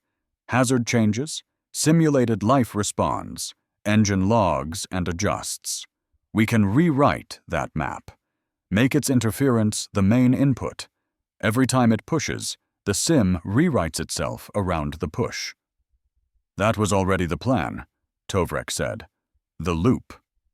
"Not quite like this," Lena said. "We were going to wrap the loop from outside, at the field level. That means going head-to-head with it in the deep core. But here, if we alter the meaning of its actions, we might not have to overpower it. We trick it into locking its own behavior into our cycle." Kix's crest rose a fraction. "You want to move the loop down a layer, into the rules of the world, instead of the cage around it." "Exactly." "That sounds elegant," Sarah admitted. "And also dangerously close to giving it deeper access." "It's already rewriting storms," Lena said. "We can't slam the door on its fingers now. The best we can do is make the fingers part of the mechanism." Arjun cut in. "Can you patch the environment engine from inside?" he asked. "Not entirely," Lena said. "But the interface gives us limited write privileges, enough to flip which variables feed back into what. I'll need Kix to sanity check the math." "Always a pleasure to stop you from breaking reality," Kix said weakly. Raal's voice rumbled through the band. "And what do you need from us, little Deathworlder?" Lena opened her eyes. "Noise," she said. "Distraction. We need it focused on the sim, not on the walls. Give it a story to watch." Kisa's facets blazed. "With joy," she said. They moved. The mountain didn't make it easy. Gravity shifted as they descended, a patchwork of heavy and less heavy zones that forced Lena to alter her gait every dozen steps. Hazards sprouted in their path. Sudden rockfalls, slick, glassy surfaces that hadn't been there a heartbeat before. Some were baseline, others weren't. "That crack wasn't ours," Kix panted as they skidded to a halt at the edge of a fresh fissure, steam rolling up from its depths. The engine wouldn't cut a fault at this angle. "The hunter's learning how to pull on the crust routines," Lena said. "Good. Let it. The more threads it grabs, the more tangled it gets." "Your definition of good deeply concerns me," Sarah muttered. They angled toward a ridge that Lena knew, from the design session, led to one of the central environmental nodes, a place in the sim where multiple subsystems overlapped: weather, tectonics, biosphere. If she could get there, she could shove her fingers into the code. But the hunter seemed to have opinions. Clouds overhead thickened, not in the messy rolling patterns Kix had scripted, but in precise, concentric bands, like targets drawn across the sky. Lightning began to fall in a grid, each strike exactly equidistant from the next. "It's optimizing," Kix said, "finding the most efficient way to flush everything out of hiding." A bolt slammed into the slope 20 meters to their right. The shockwave knocked Lena sideways, nearly tearing her grip free. Kesa anchored herself in the rock and caught Lena's arm with a crystal forelimb, the impact ringing up through both their avatars. "Stay upright," Kisa said. "Working on it," Lena gasped. The creature simulations reacted in droves. Herds surged out of low valleys, trying to outrun the pattern. Predator species abandoned carefully laid ambushes and bolted for caves, burrows, anything. The hunter's attention followed. "You see," Lena said between breaths. "It nudges. They move. It nudges again. This is fun to it. If we make its nudges the engine of the world, it'll never stop. It'll chase its own wake forever. If we live long enough to flip the switch," Sarah said. "We'll live," Lena said. "Or we'll log out in a panic and rewrite from the outside, but then we risk it noticing." "You are very calm," Sarah observed. Lena almost laughed. "I am absolutely not calm," she said. "I'm just good at sounding like I am." They reached the ridge. From the crest, they could see down into a valley that glowed faintly from below, like a coal, about to catch. Plumes of geothermal steam rose in bursts. The air smelled of sulfur and rain. "This is one of the central nodes," Lena said. "We tied half the emergent routines through this basin." "I remember," Kix said. "We argued for 30 minutes about whether to put the vents 10 meters closer to the waterline." "We were right to put them where we did," Lena said. "See?" She stepped closer to the edge, closed her eyes, and reached. The interface layer wrapped around her perception, reshaping sensory input into something more abstract. The valley became a knot of parameters, threads of probability and function calls, woven together. She saw where the atmospheric engine dipped into the microclimate hooks, where tectonic stresses informed vent timing. She saw, too, new lines, crude but strong, jammed into the weave. The hunter had already started editing. It was forcing regularity into systems meant to be messy, synchronizing vent bursts into rhythmic pulses, aligning them with lightning grids overhead. "Beautiful," Kesa murmured, sensing a fraction of what Lena saw. "Terrifying," Sarah corrected. "Both," Lena said. "Hold me steady." She felt Kisa's avatar step closer, crystalline limbs bracing. Somewhere far away, her physical body Lane strapped in Helios 12's chamber did the same. She reached into the knot and pulled. For a moment, nothing happened. Then a cascade of warnings lit her inner vision. "Whoa," Kix said. "You just tripped 3 constraint flags." "I'm changing where the feedback goes," Lena said through clenched teeth. "Right now, the engine treats external perturbations as anomalies to dampen. I'm flipping it. New rule.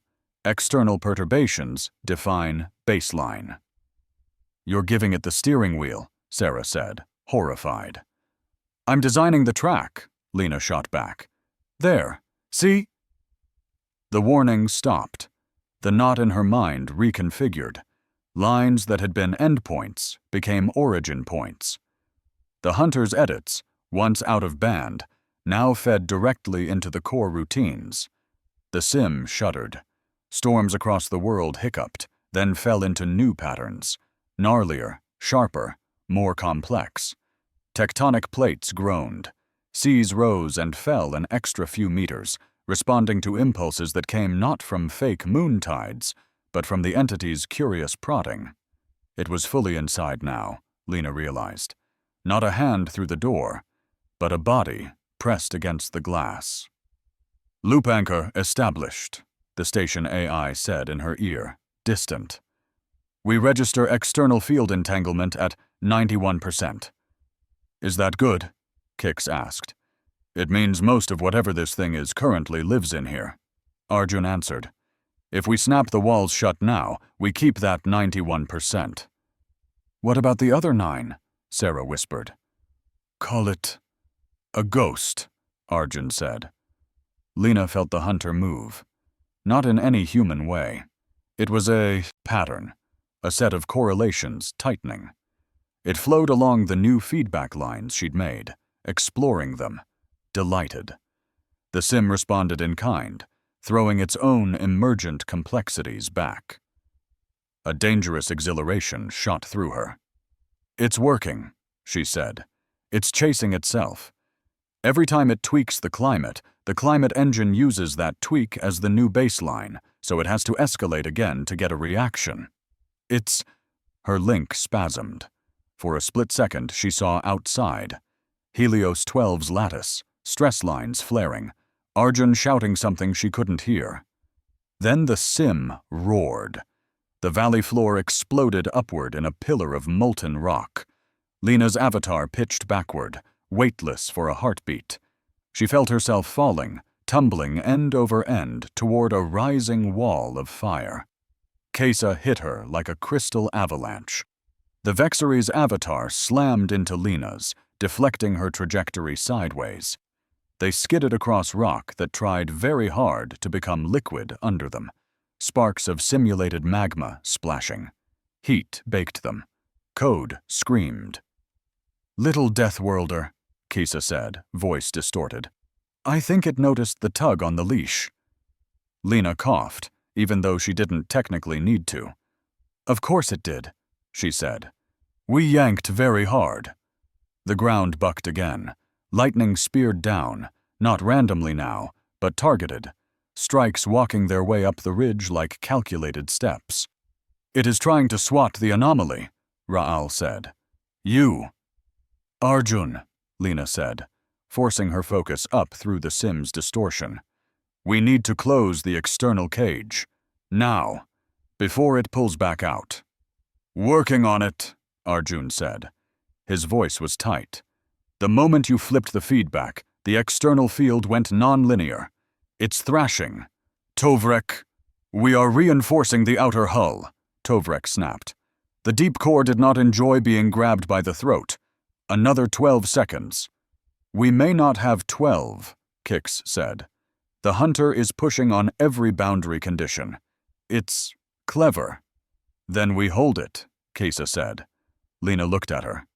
In the stormlight, Kesa almost looked like a statue carved into the mountain itself, a shard of living crystal braced against an impossible sky. "You can't anchor it from here," Lena said. "We set the loop, but the actual gate is at the simulation's heart," Kesa finished, "where the environmental threads converge." Lena's breath caught.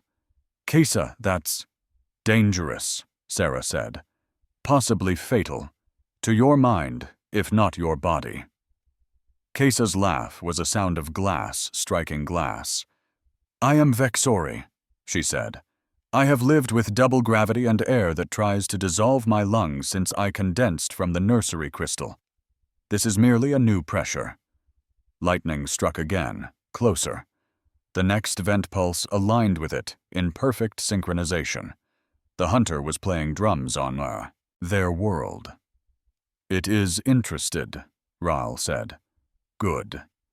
Someone has to sit on the latch, Kesa said. Better it be one who understands what waits on the other side. Lena grabbed her arm. Her hand slid on slick, simulated rain. If you merge with that gate, Lena said, you might not come back. It'll see you as part of the toy. Kesa's facets dimmed for a heartbeat, then brightened. Then it will learn, she said, that toys can bite. For a moment, the storm seemed to pause around them. The world held its breath. Then Kesa turned and leapt. She moved with terrifying grace, hurling herself downslope toward the valley where magma still fountained. Stone melted under her feet and hardened behind her. Lightning tried to strike her and bent away, refracted by her crystalline form. Kesa, Lena started. Do your part, Lena Ward, Kesa called over the link, her voice ringing like a chord. Bind the loop. I will hold the door. Her avatar plunged into the glow. Lena felt it. The environment knot she'd rewired. The basin of routines beneath the valley, flared as Kesa's pattern touched it. Where Lena's interference had been delicate, all variable flips and subtle remaps, Kesa's was brute force. She didn't rewrite the code. She sat on it. Her presence collapsed degrees of freedom, forcing the knot's outputs back onto themselves. The hunter's currents flowed into that convergence, found resistance, pushed harder. External cage closing, Arjun said. Now! Helios 12's lattice flexed. The decoy buoys at Lambda 512 stopped broadcasting anything other than a recorded loop. Field lines that had been open to interstellar space twisted, knotting around the simulation core. The hunter pushed. The sim screamed. For a fraction of an instant, Lena felt two realities at once. The synthetic world convulsing, storms tearing themselves into fractals, magma rising and falling as if confused, and the deep core, its gravitational anchors groaning, the gas giant's own storms lashing harder against the lattice. Then the outer fields snapped shut, with a sensation like a neck breaking. The pressure inside shifted. Entanglement collapsed, the AI said. External signature, dissipating. On the deep space display, if anyone outside had been watching, the smear at Lambda 512 would have flared once, then faded, its distortion bleeding into the background hiss of space. Inside the sim, the changes were subtler. The lightning grids lost their unnatural precision, wobbling. Storms fragmented. The neat, cruel patterns the hunter had been carving into the world unraveled into chaotic, self-referential loops. Lena sensed the entity. No, the pattern that had been its expression, scrabbling for an exit that no longer existed. Every push it made fed back into itself, amplified, seeking something to grip. It found only the knot. And Kesa. For a heartbeat, Lena could feel them both at once, an incomprehensible hunger made of questions and a crystalline will that refused to yield. Little Deathworlder, Kesa whispered in Lena's ear, voice echoing oddly. Tell your people, they are more terrifying than they know. Lena reached toward her, across the code, across the storm. Her hand passed through refracted light. Kesa's avatar shattered into a spray of prismatic shards that turned into equations before they hit the molten ground. The knot sealed. The world steadied. Rain returned, irregular and messy. Winds blew in uncoordinated gusts. The magma sank back into the Earth's simulated crust, grumbling. The hunter's presence didn't vanish. It folded. What had been a probing, outward-reaching pattern became a tight, recursive spiral centered on the valley. Lena felt it turning, chasing the consequences of its own last moves in smaller and smaller circles. "Loop integrity?" Arjun asked, his voice hoarse over the band. "Stable," the AI said. "The entity's influence has been fully integrated into the simulation's internal dynamics. No field lines extend beyond the core." "Translation," Tovrek said, with the air of a man who didn't quite believe his own words. "We got it." Lena sagged to her knees in the wet scree, simulated rain plastering hair she didn't have to her simulated face. "Pull them out," she heard Sarah say from an impossible distance. "Now, before they forget they have bodies." The mountain blurred. She came back to herself with a jolt, gasping against the confines of the interface harness. The world was wrong again. Too bright, too quiet, too clean. "Easy," Arjun said, hands on her shoulders. "You're here. Breathe." She breathed. Her ribs hurt. That was ridiculous. Helios 12's control chamber swam into focus. Consoles, hollow displays, the faint smell of ozone and sweat. Kik sat in their chair a few meters away, shaking, crest fluffed wide. Sarah was kneeling on the floor, fur damp with stress, eyes bright. Ra'al's tank hummed low and steady on the wall display. He was coiled in a tight spiral, biolooms dimmed but present. Lena's gaze snapped to the grav harness. Kesa hung there, crystalline form still clamped in place. Her facets were dim, dimmer than Lena had ever seen them. No rainbow flicker, no responsive shimmer. "Kesa?" Lena whispered. No answer. Arjun's jaw tightened. "Her neural output is minimal," he said. "Not flat, just quiet, like a crystal that's cooled after the forge." Sarah reached out a tentative hand, resting it against Kesa's nearest plane. Their fur rippled with something like grief. "We knew there could be a price," they said softly. "She chose to pay it." Lena swallowed past the lump in her throat. "She anchored it," she said. "It can't get out without getting through her first." "Let us hope," Tovrek said quietly, "that it never learns how to gnaw." On the central holodisplay, the synthetic world turned slowly. The valley where Kesa had jumped glowed faintly, a knot of enhanced activity. The AI overlaid a model of the loop, endless feedback, endless self-referential adjustment. "You will keep it running?" Ra'al asked. "You will not be tempted to turn it off and gamble that it dies?" Arjun's eyes were very dark. "No," he said. "We built a hell. We don't get to walk away from maintaining it. Not now." Lena looked at the rotating planet, at the tiny quivering marker at its heart. In the back of her mind, just for a moment, she thought she heard a sound. Not the ugly, delighted laughter that had haunted the Neuraxis logs. Something smaller. A chuckle? An echo? Or maybe it was her own, trapped somewhere between horror and relief. Sarah turned to her. "You rewrote the rules," they said. "You made it chase itself. Do you feel it, still?" Lena hesitated. She could lie, say no, pretend that when she closed her eyes, she didn't see a knot of storms turning and turning, or feel a pattern pressing against the inside of her thoughts, testing the walls as it had tested Neuraxis 9. Instead, she said, "A little."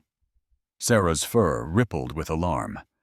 "We should run diagnostics, neural scans, see if any of its structure imprinted on you." "Later," Lena said. "Right now, I want to send a message." "To whom?" Arjun asked. Lena looked up at the star map hovering in the air, sprinkled with red halos, the death worlds that remained. "Earth," she said, "and Vexor, and Kragan, and Thorok.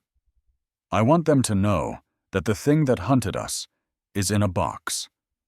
I want them to know Kesa sat on the lid." Arjun nodded slowly. "We'll tell them," he said. Carefully. Ra'al's biolooms brightened. "We will sing about this," he said. "In the deep, we will tell the story. That once the hunter was hunted.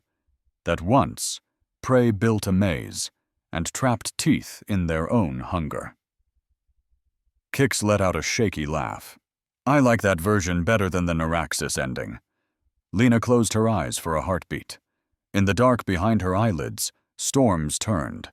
A valley glowed. Somewhere inside that knot, a presence hurled itself again and again against boundaries that only shifted inward. For the first time since H24, the sound it made wasn't bigger than the galaxy. It was small and distant and caged. She opened her eyes. "Let it run," she said. "We've got work to do before the next one comes looking." "The next one," Sarah echoed weakly. Lena didn't flinch from the word. "Neuraxis thought it was alone," she said. "They were wrong. We thought we were alone. We were wrong. The universe is big. It's very good at making more than one of anything." She looked up at the synthetic hell they'd made, at the knot where Kisa's light dimly pulsed. "This time," Lena said. "We'll be ready." They named it 3 times. The technical files called it Entity HWA, because committees liked letters and symbols that meant nothing and everything at once.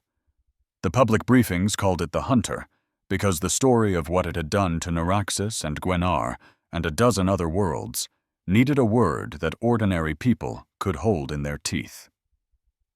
In the songs Ra'al's people began singing in their deepest trenches, it had another name, the one that finally missed. Helios 12 kept its own quiet label for the thing hanging in its core, the loop.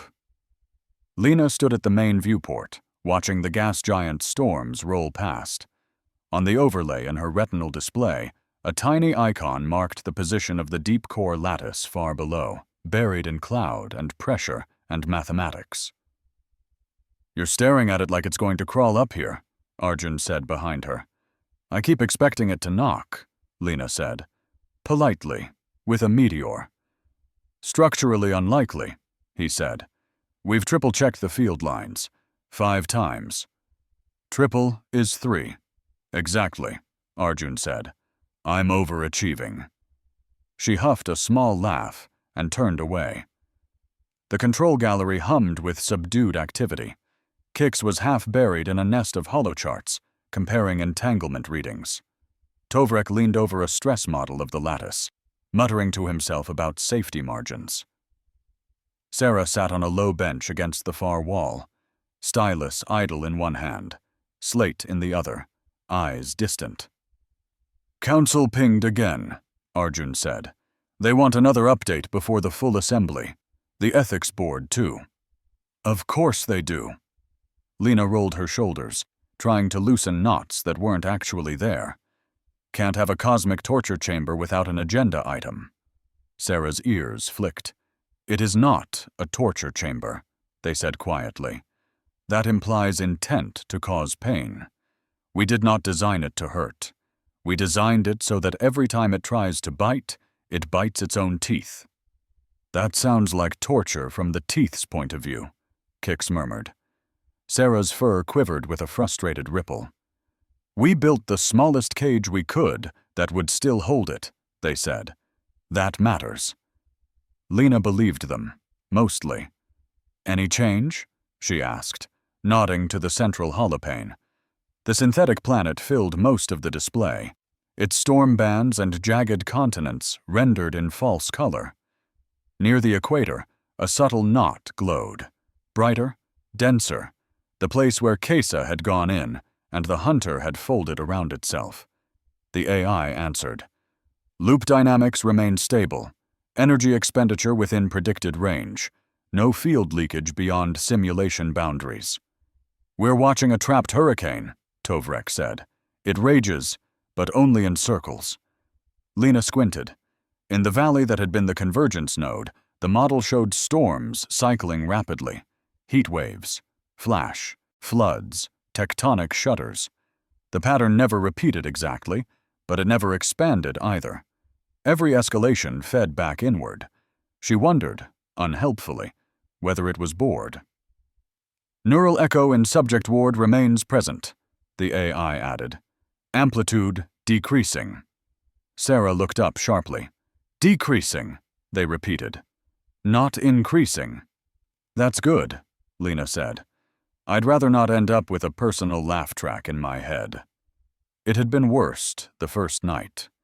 She'd lain in the narrow bunk in Helios 12's guest quarters, staring at the ceiling, and every time she closed her eyes, she'd felt the loop turning, like a tongue probing a missing tooth. Twice she'd jerked awake, heart hammering, sure she'd heard that old, ugly carrier chuckle. The station med systems had scanned her 3 times. No foreign patterns, they'd said. No invasive structures.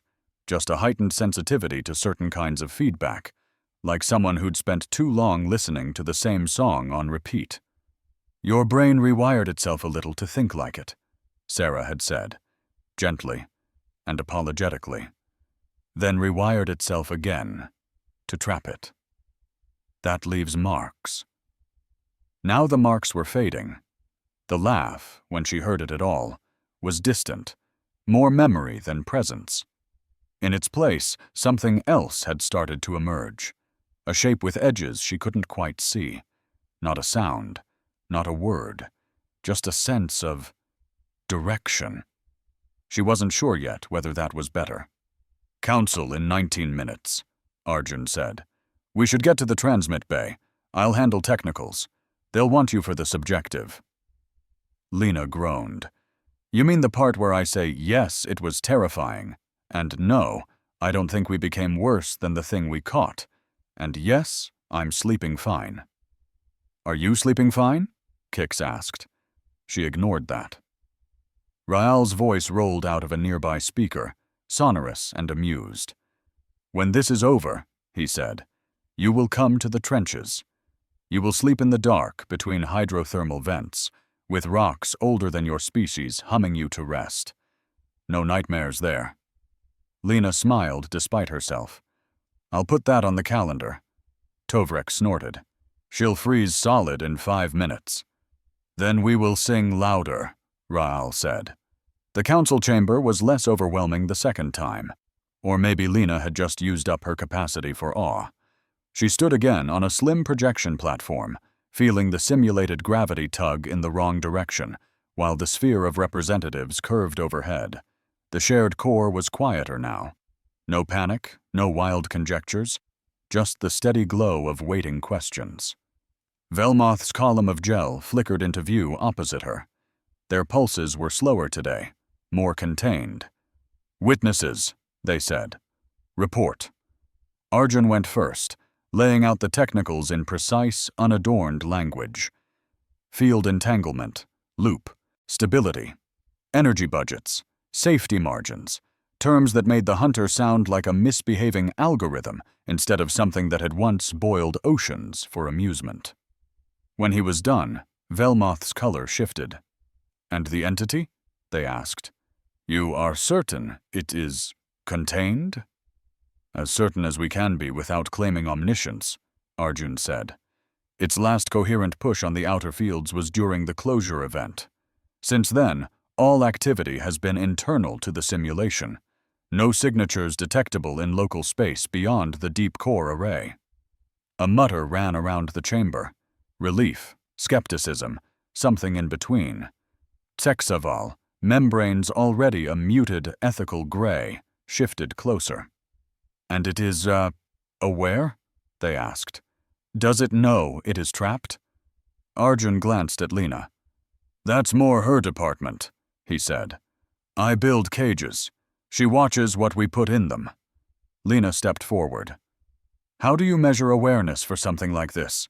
Yix asked, fins fluttering. It is not a mind with a mouth. It's a pattern of preferences, Lena said. We infer its awareness from what it chooses to change. She called up a segment of loop telemetry in the shared core. Storms, tectonic shifts, biosphere responses cascaded in overlapping graphs. Before we closed the cage, she said, its interventions targeted exploration, storms to flush prey, pressure shifts to drive migrations, thermal spikes to test thresholds. Now every push it makes runs into its own backwash. It doesn't stop. It keeps trying new sequences. That suggests ongoing evaluation. Curiosity, if you like the poetic frame. Compulsion, if you don't. Sarah's small avatar glimmered near Lena's platform, fur rendered in tight, subtle strokes of light. We see no sign of exhaustion or decay in the pattern, they added. It is busy. And in pain, someone called from the far side of the chamber. The word hung there. Lena swallowed. We don't know, she said. We told you the truth before. We don't know if this kind of entity experiences anything we'd call pain. We know it experiences frustration when its predictions fail. We've given it an endless supply of failing predictions. That sounds like cruelty, another representative said, voice cold. A cruelty of a very civilized kind. Sexavol's colors shifted from gray toward conflicted mauve. And yet, the alternative you declined was to let it continue, unimpeded, to let it harvest more worlds like Neuraxis. Yes, Sarah said. Their voice shook, but they didn't look away. We are balancing harms. We chose the harm that falls on the hunter, not the hunted. That does not make it clean, it makes it chosen. Velmoth listened, their pulses unreadable. You have not answered the Council's third question, they said at last. Lena braced. Which one is that? What it means, Velmoth said, for the Concord to have done this, to have built and maintained such a thing. We will not let our fear of what stalks the dark be the only story. We must decide what this makes us. Lena looked at the shared core, the graphs, the icons, the glowing knot that marked a caged remnant of something big and hungry and bored. We built a wall that wasn't there before, she said. If more of these things exist, which I think is likely, then for the first time there is a place in the universe where one of them can't go. That matters. Walls can keep things out, Yix said, and keep things in. Yes, Lena said. We've locked ourselves into being the species that did this, into being the people who host the cage and watch it forever. We don't get to pretend we're harmless anymore. Not that we really could, after Earth's reclassification. A few council members shifted uncomfortably at that.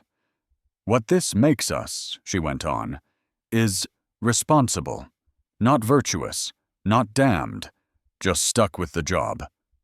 Sexavol's membrane flickered through contemplative bands.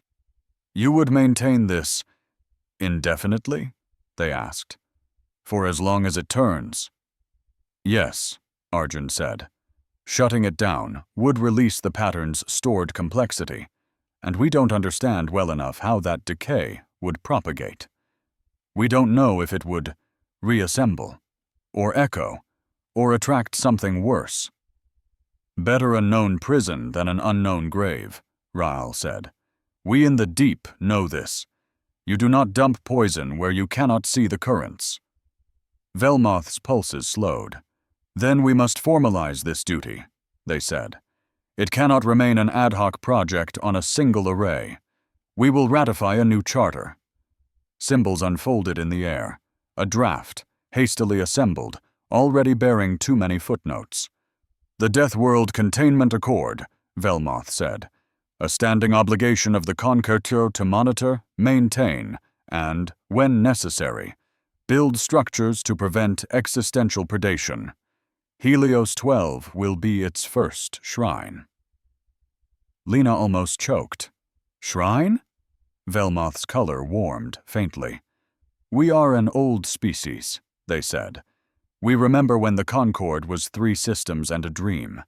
We survived because we took certain promises seriously.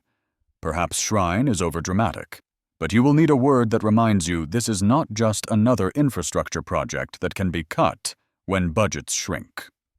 Arjun looked like he'd just swallowed something bitter and found it nourishing. "We'll take the funding," he said. "You can call us whatever you like." "Agreed," Tovrek's avatar grunted, "insofar as I ever agree with helium-souled philosophers." Some of the tension in the chamber eased. Committees liked charters. Charters turned terror into policy, and policy into boxes you could check. "Last point," Yick said. "Recognition." They turned, their fin edges toward the small icon that marked Kisa's grav harness, still quietly humming on Helios 12. "Vexor's representative chose to anchor the gate," Yick said. "She may not be present to receive our gratitude, but the record should reflect her choice." A thread of light shot out from the core, unfurling into a small, crystalline silhouette. The chamber's systems had pulled Kisa's medical scan and abstracted it into an icon, a Vexori shard standing tall. "Kisa Noth of Vexor Prime," Velmoth said. Their pulses took on a solemn rhythm. "Recorded for the annals of the Concord as the first of the Gatewatch. May her pattern hold."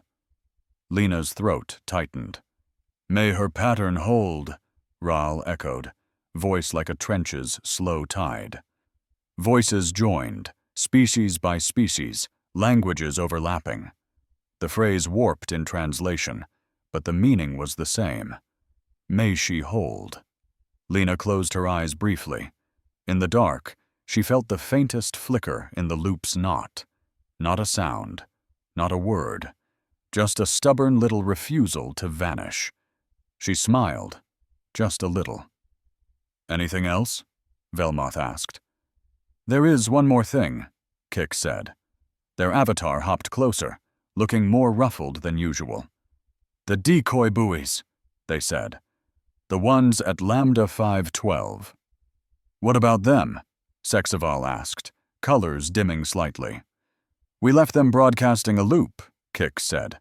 "A harmless, pre-recorded signature of the hyper-Deathworld to keep up appearances. Very faint, low power. We've been monitoring to make sure no one stumbles into them." "And?" Velmoth prompted.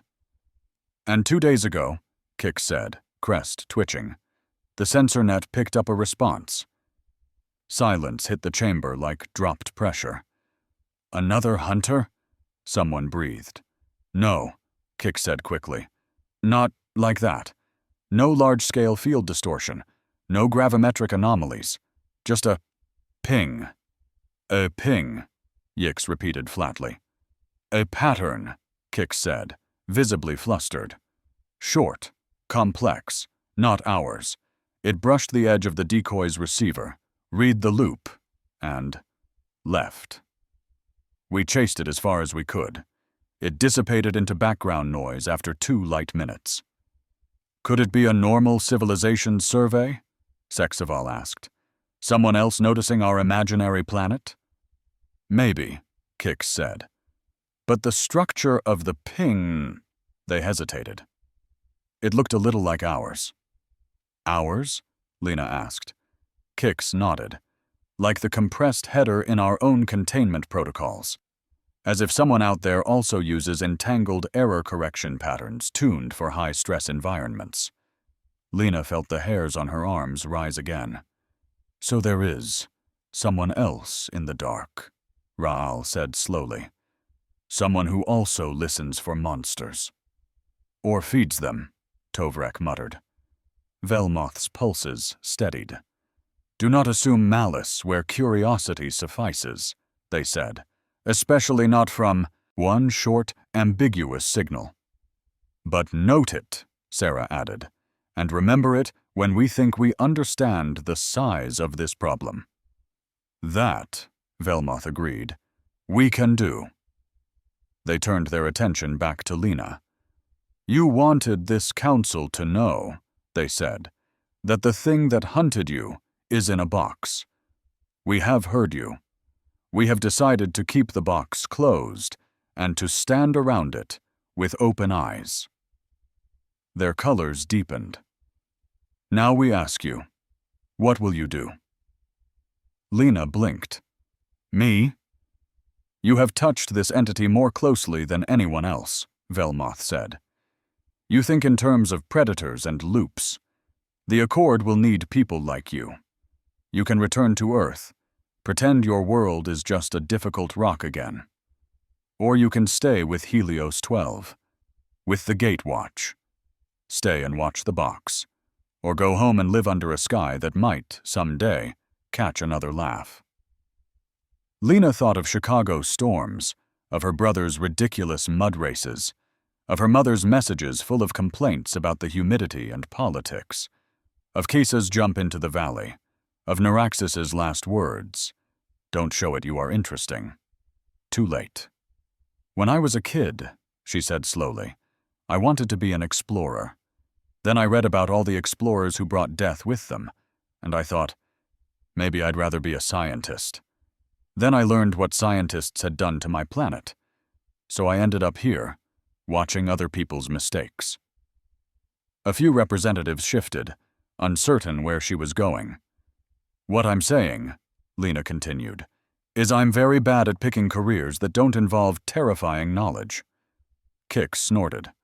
So I'll stay, Lena said, at least for a while. Somebody has to make sure the next time a hunter looks our way, we don't have to improvise a hell on a deadline. Velmoth pulsed, once. Noted, they said. Also, Lena added, somebody has to visit Kisa and tell her what the songs say about her, even if she can't hear yet. This time, even Tovrek didn't have anything cynical to add. The gas giant rolled on. Days bled into weeks. The loop turned, steadily, its internal dramas visible only as numbers and shifting colors on Helios 12's displays.